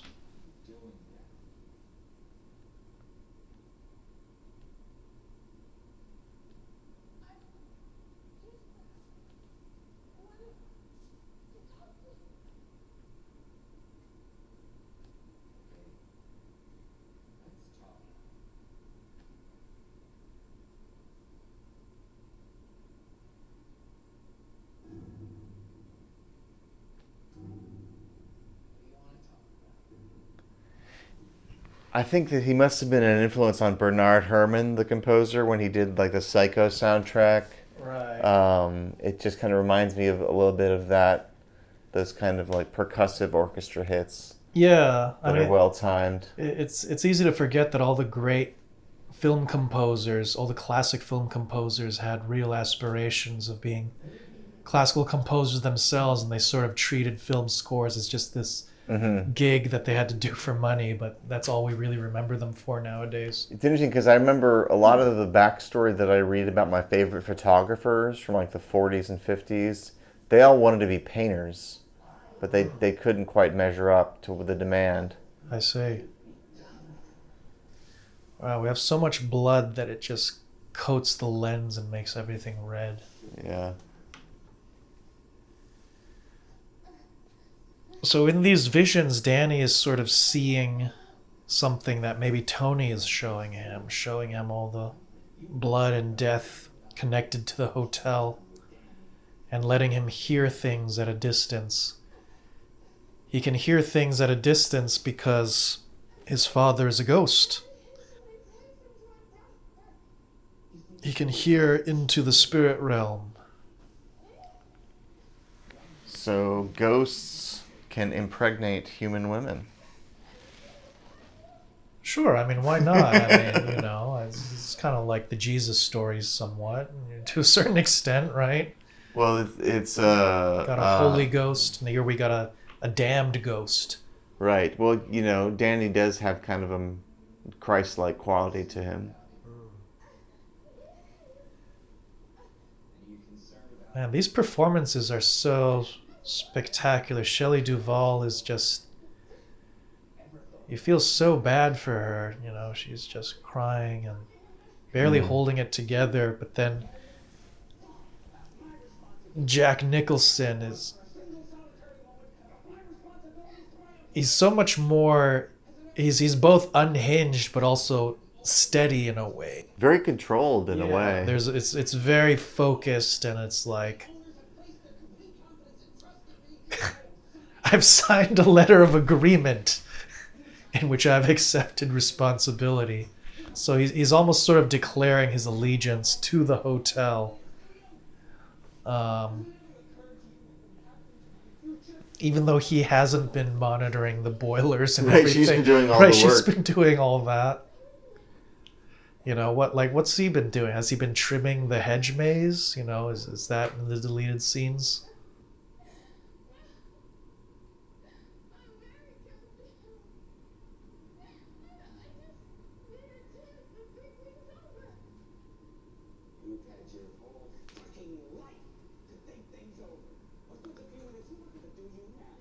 Oh my God.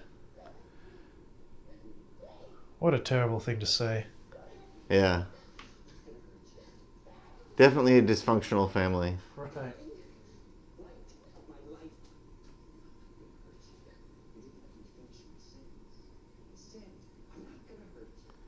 So I'm just gonna bash your brains. In my film, How to Explain Your Mental Illness to Stanley Kubrick, I hypothesized that this film was responsible in a lot of ways for the stereotype that crazy people are violent and murderous, and they should be feared as such.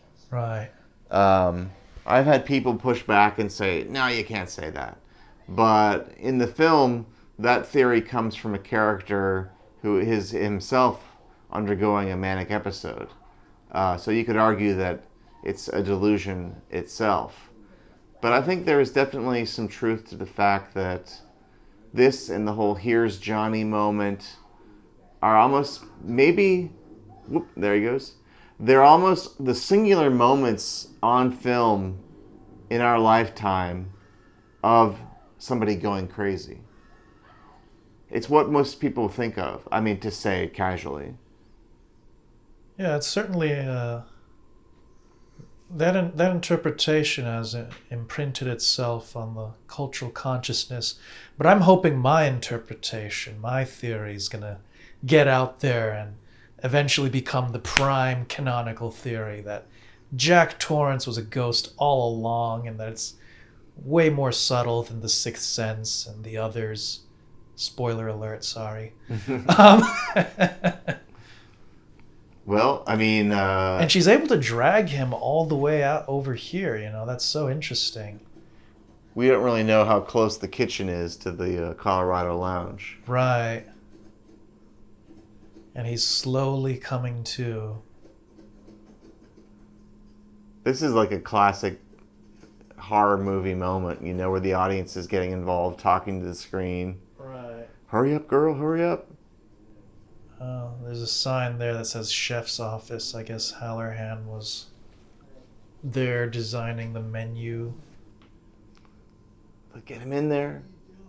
He's waking up, better hurry. Look at all this food that they have packed away. They got he almost grabs her, but not Ritz quite. crackers, Heinz Dills, pickle slices, all the giant bottles of ketchup. It's all very exciting seeing that much. It's also totally unfit for just a family of 3, right? That's the kind of stuff that would be served at like a banquet of like dozens of guests. Yeah, it's meant to sustain the whole hotel and staff. Remember that scene earlier where she opens a gigantic can of creamed corn and like dumps it into a bowl? Like, this is for dinner, fellas. That's for dinner. She has to, This angle famously concocted by Kubrick on the set. Right. Like, you have to make the creamed corn last for weeks, I guess, after you open it. It also kind of evokes for me the whole food scene in Jurassic Park, where the ice cream is melting, and so Hammond and Laura Dern's character, they're just eating. Later on, the kids eat all that Jell-O. Yeah. I don't know. It's little details like that kind of bring to life these environments and the sense of the tactile again, the sensory. Characters having to eat piles of food in defective hotels and resort spaces.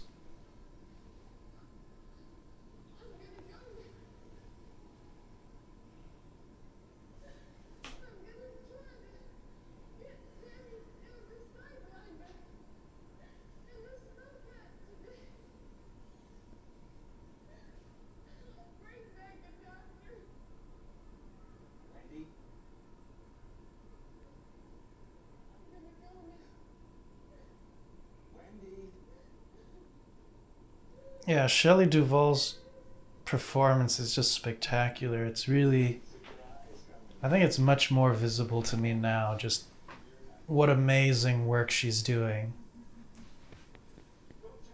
So vulnerable. Your heart kind of immediately goes out to her.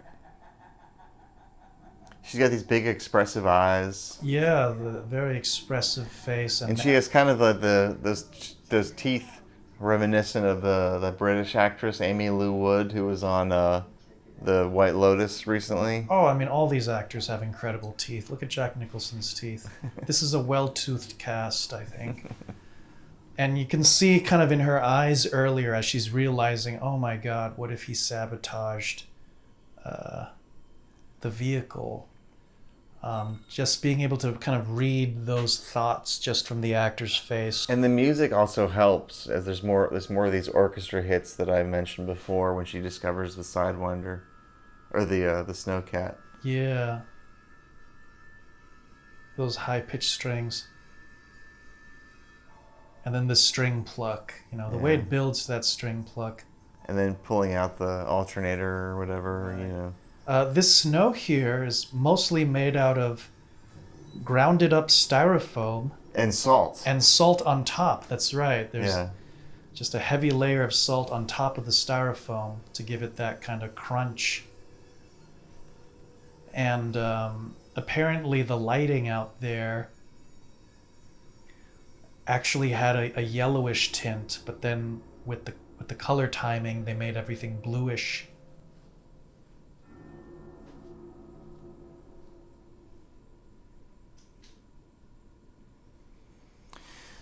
So in this universe of the film, ghosts can open doors, ghosts can pour drinks, ghosts can father children. Ghosts can essentially be as corporeal as they want to be. Right. But maybe the things that they can't do is they can't be killed.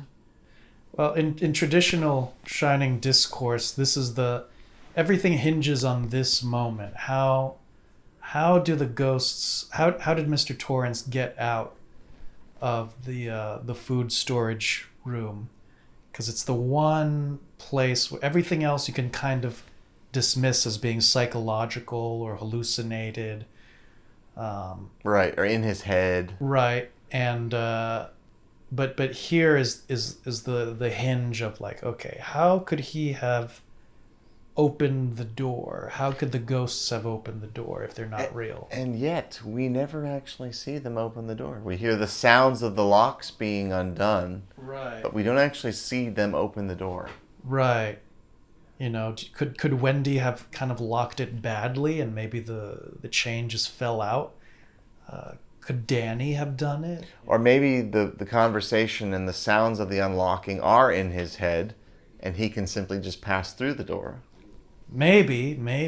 Yeah, maybe he was able to just walk around. Oh,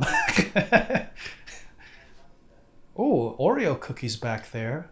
Also, the Calumet baking soda, or baking powder, rather. That's right. Which conspiracy theorists have said was a reference to the film essentially being about an ancient Indian burial ground. Right. That Oreo package, I'm surprised at how modern that Oreo package looks. They got the blue and white color and the font. Yeah, that design has not changed very much. Yeah. Yeah, with the whole Calumet thing, they do mention, I think they did mention the Indian burial ground earlier, but the people of Room 237 especially sort of ran with that interpretation of The Shining as being kind of an allegorical laying out of all the great violence and crimes of American history. And maybe you can kind of read it that way, but I'm not so sure that Kubrick and Diane Johnson were trying to make that point in the film. Mm-hmm.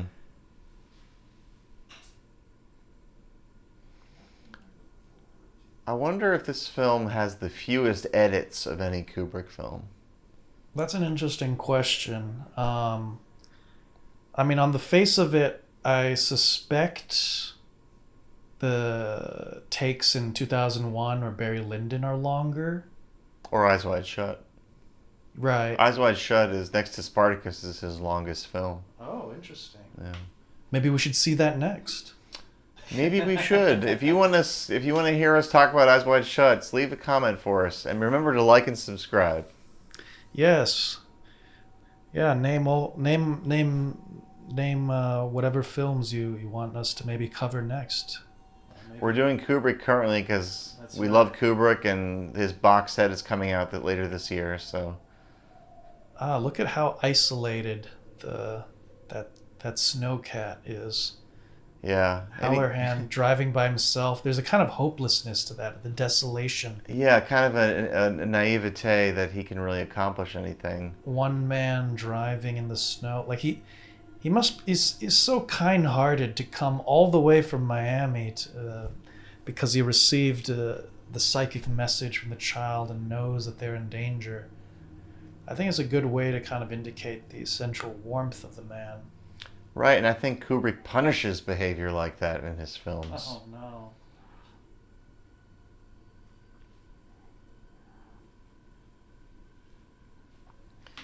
Wendy managing to get some shut-eye. That painting above her head kind of evokes the aerial shots from earlier. Yeah. And then he grabs... Right, he grabs the knife here, which is such a menacing, strange moment. Like he's just... And what did little Danny think he was doing in this movie? Right. Well, he's playing Tony, I guess, here at this point. He's playing his ghost half, examining the knife and, I don't know, presumably wanting to have something to defend his physical body with, but maybe also marveling at the fact that he can hold and touch things and isn't just a weird voice inside Danny's mouth sometimes. I got nothing to do with this, man. Who said that? Was that a ghost? Oh, God. Yes. And now he's got the lipstick. He's staring at it. The scene builds up so much tension. I mean, whenever little kids have weapons, it's kind of scary, isn't it? Yeah, and that's a huge-ass knife, too. That is a giant knife.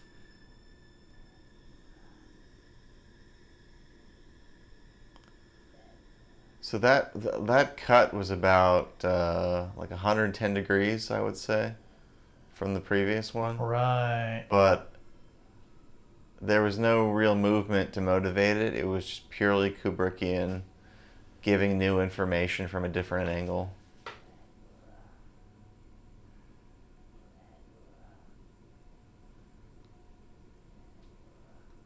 Red rum sort of evokes the alcohol, you know, the whiskey, the beer that Jack would have given his soul over and ultimately did. Red rum is also like blood, the blood coming out of the elevators. And now we see through the mirror, red rum is also murder. Kubrick himself operated the camera on these pans. Yeah, it's amazing that Kubrick is able to kind of execute shots that in other films that would come off as kind of dumb. He's able to do them brilliantly. Yeah. Whether it's helicopter shots or rapid whip pans or crash zooms, they're all so immaculate and mysteriously effective in a Kubrick film.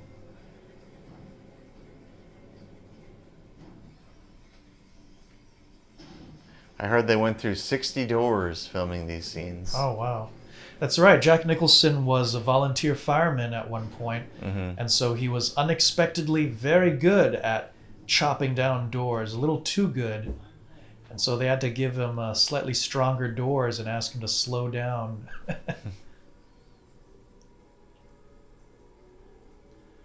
Ooh, squeezing out that little window like that. Again, it's such a desolate and hopeless image. How can you survive? I know. You know. Better than certain death. Right.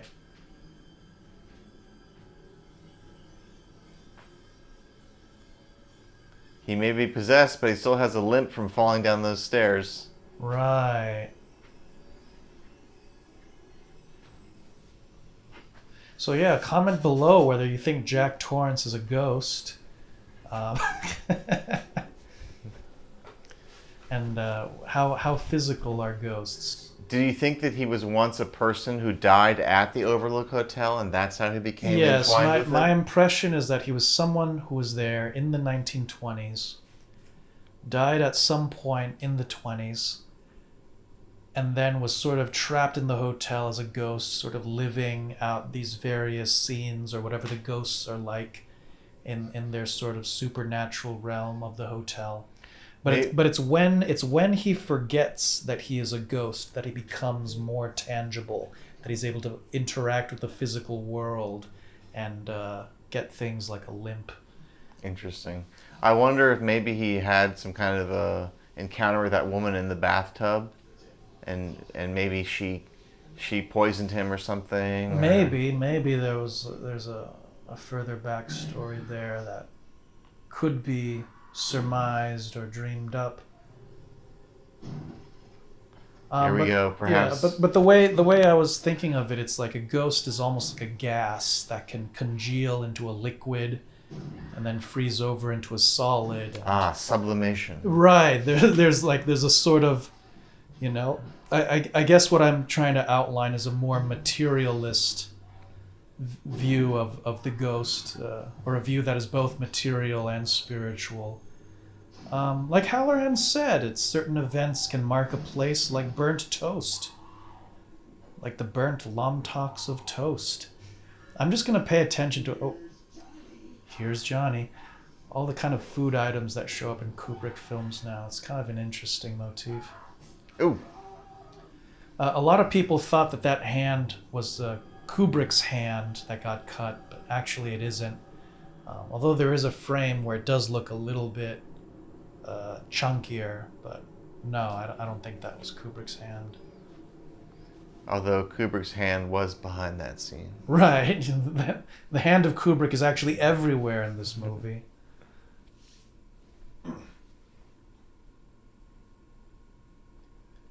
Now she's saved.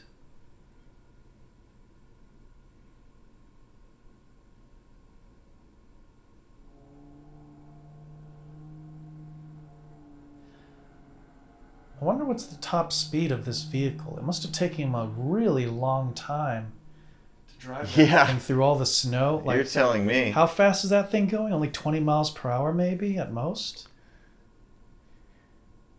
If you look at the opening of the film with those huge vistas of them driving along the winding roads, that makes it seem like it's a very wide expanse, but maybe it's a lot shorter than that. It just happens to be very rural. Right. Maybe there's a more direct route. Oh, that's why I was thinking of Jurassic Park. Look at this. Oh, yeah. Yeah, maybe there's a more direct route from the airport over to the hotel. Who knows?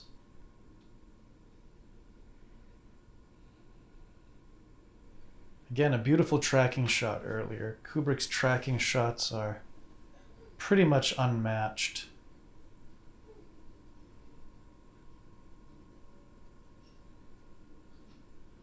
How's Wendy gonna get out of this one? Oh no. Perhaps the shining can be used as a method of self-defense, or a method of saving others. Which is why he feels he can just kind of walk in and save the day.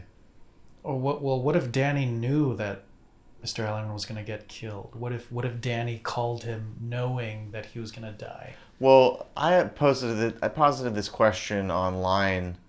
If Mr. Halloran knows that he's going to be killed, why can't he save himself?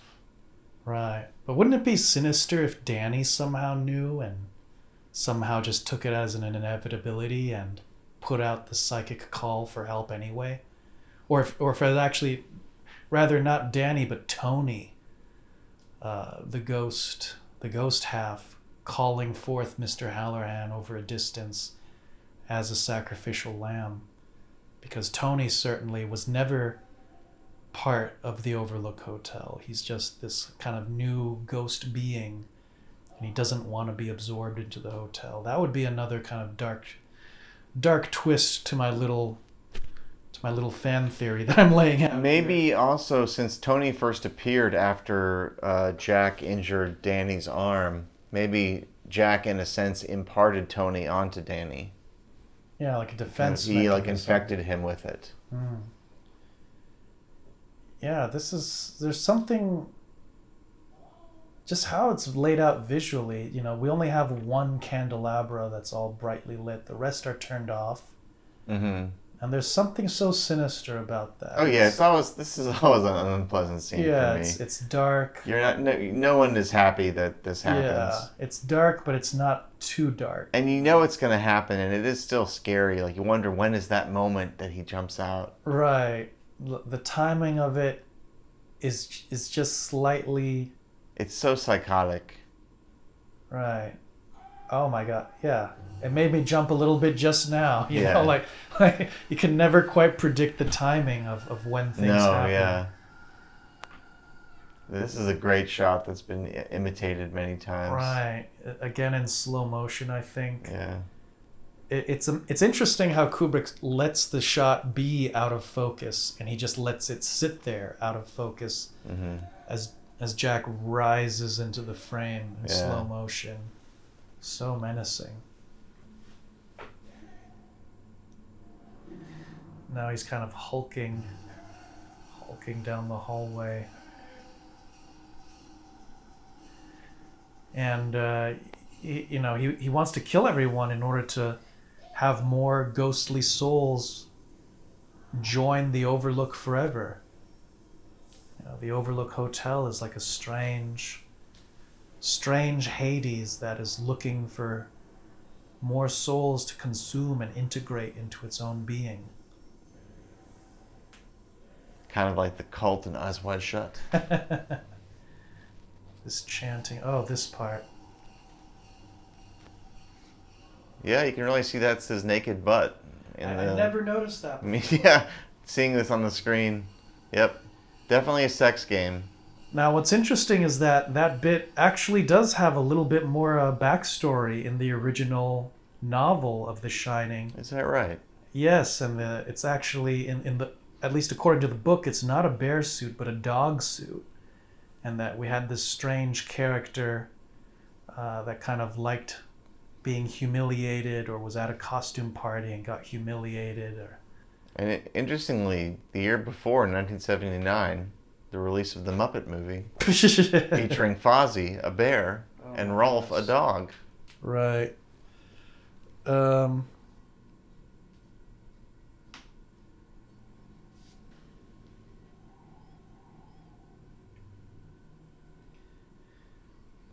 This is one of my all-time favorite movie climaxes in The yes. Maze. I just think it's always entertaining and thrilling. Yeah. Kubrick is so good at just throwing in these kind of jarring juxtapositions. What's interesting is that when I've seen this film before, these scenes are usually much more blue. Now we have a kind of more realistic, slight desaturation to the snow and the ice. Mm-hmm.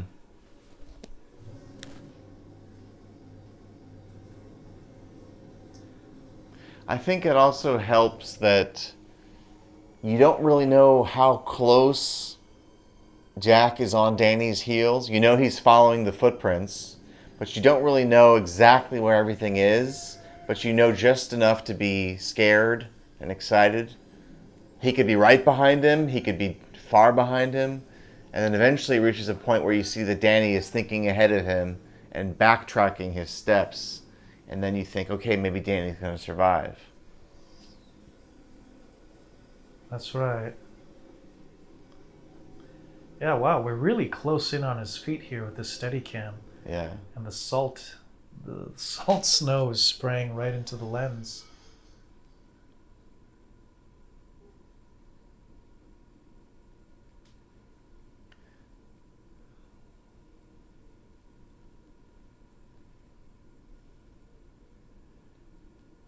You hear the wind whistling outside. Right.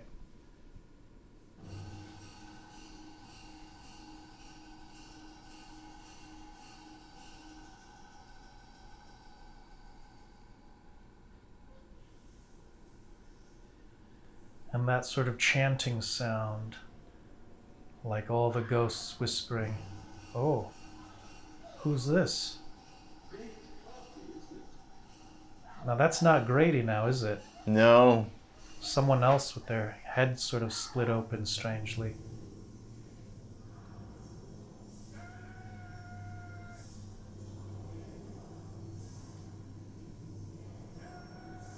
So this film was released before movies came out on home video.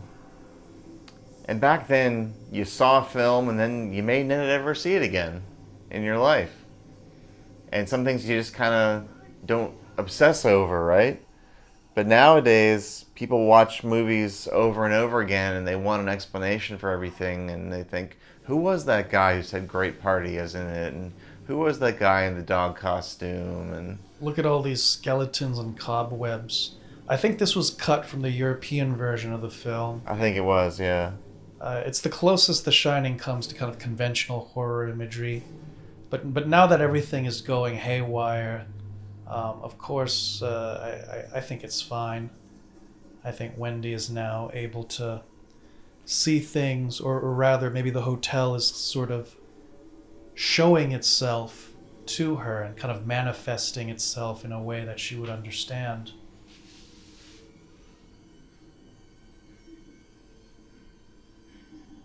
See, he's kind of this giggling psychopath character, which has became a harmful stereotype. Right. Yeah, the fact that he walks backwards and covers up his tracks, it's a bit like Sherlock Holmes surviving Reichenbach Falls with the backwards footprints. That was a deep cut. Yeah. Ooh, that hallway earlier was so red. And now...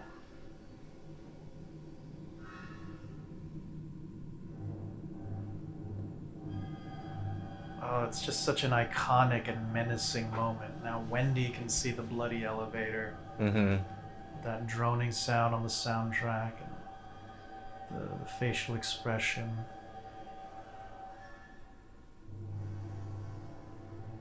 I guess a good example of the horrific sublime.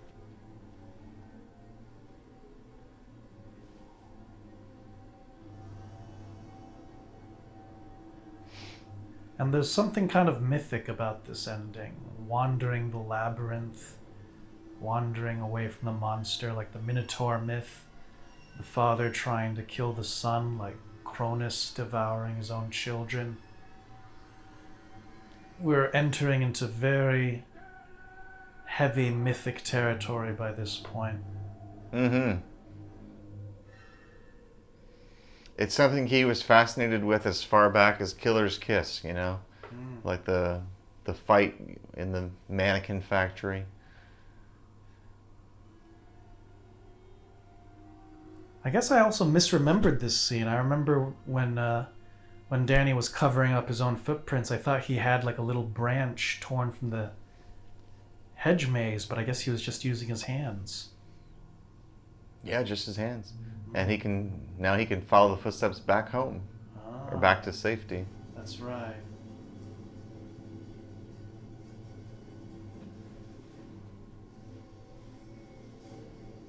And meanwhile, Jack's a goner.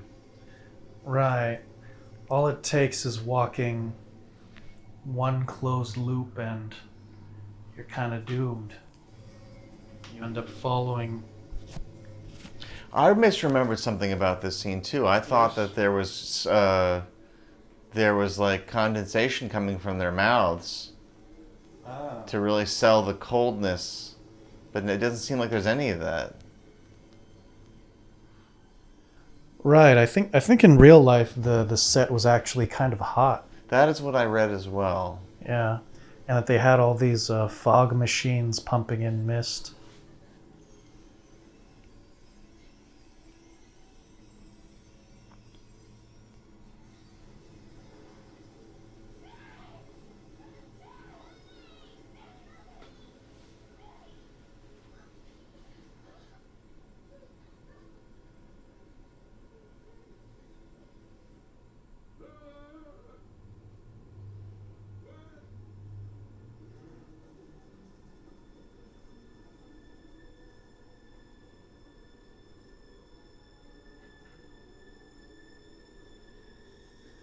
Into the snow cut.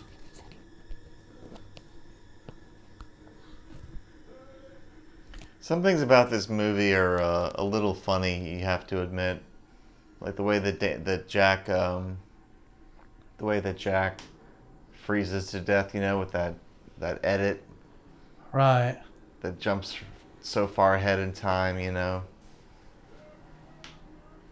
Plus, you know, I actually saw the Simpsons parody of this movie long before I ever saw The Shining itself.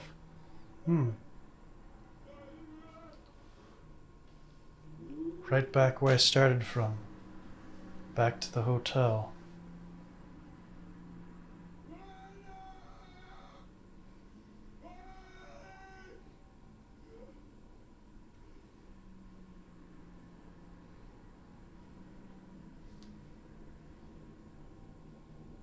That looks like the sculpture behind Ullman at his desk. Oh, the signpost? Yeah, that like kind of looks like a cross.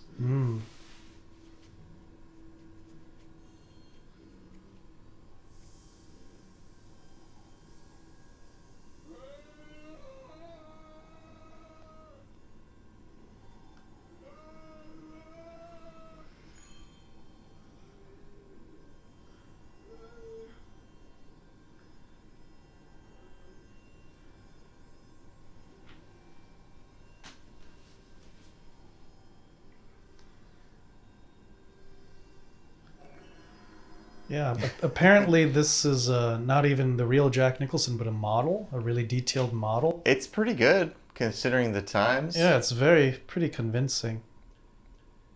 So now we have this shot. We don't know whose point of view this is. We're just pushing in this immaculate... It's like a spirit or some kind of ghost's point of view. It's the Overlook's point of view. And we're zooming in to the photographs which we've been seeing in the background this whole time. There's even a black and white photograph behind Mr. Ullman in the interview scene. But the center photograph... It's a pretty seamless transition from a dolly into a zoom. Right. We start zooming in and we get shockingly close in focus all the way to here. And we can already see it's Jack Nicholson. And now, I always thought that this was an actual photo from the 20s that airbrushed or added Jack Nicholson to it. Yes. But look how that man's arm is touching Jack. Well, that's because there was a man there, and they just cut out his face, and then they airbrushed in Jack Nicholson's face. Okay. Yeah, so there is, you know... I think the original photograph has since been discovered, and the guy has a very different looking face. Overlook Hotel, July 4th Ball, 1921. So a lot of people have been mystified by this ending of Jack Nicholson seemingly being absorbed into the hotel, kind of as if the photograph ate him. But Kubrick seemed to say that the photograph kind of implied reincarnation, and that's all he said about that. But I think my theory kind of makes sense of everything, you know. Except now he didn't. Now that he's dead a second time, he sort of ended up not quite rejoining the hotel. He's lost in the maze, and so now his ghost is sort of a weakened ghost that can't fully rejoin the larger spiritual mass of the Overlook Hotel. It makes me wonder what Ullman is going to find when he goes back. Whoever goes back to the hotel at this point. Right, whoever reopens the hotel will find Halloran dead and maybe Jack Nicholson frozen in the maze, or maybe nothing at all. Maybe they won't find Jack Nicholson's body. Who knows? You know, Kubrick did have a real ear for music. He started out as a jazz drummer before he became a filmmaker. And he really did select 3 of the spookiest, kind of old-timey big band songs of the era that you can find. Like Midnight, The Stars and You. Just eerie music that's very pretty but kind of spooky at the same time. All right, well, do we have any closing remarks? Closing remarks. I think that this film is one of my favorite Kubrick movies. Not my favorite, but one of them. And I think that it holds up very well over time. There's moments that are still thrilling. I think your theories are interesting, and I would listen to anyone speak about what their theories were about The Shining, because it's just open to interpretation and to a certain degree. Yes. I guess this film went from being one of my least favorite Kubrick movies to now clearly among the best. And it's very exciting to revisit it and to kind of see the origin points of so many other interesting films and series, whether it's Twin Peaks or Yorgos Lanthimos' films, Dogtooth also showing a defective family, or Killing of a Sacred Deer, stealing so many shots and elements, down to A Cure for Wellness, which is sort of a weird deconstructed or retesting of the principles underlying The Shining.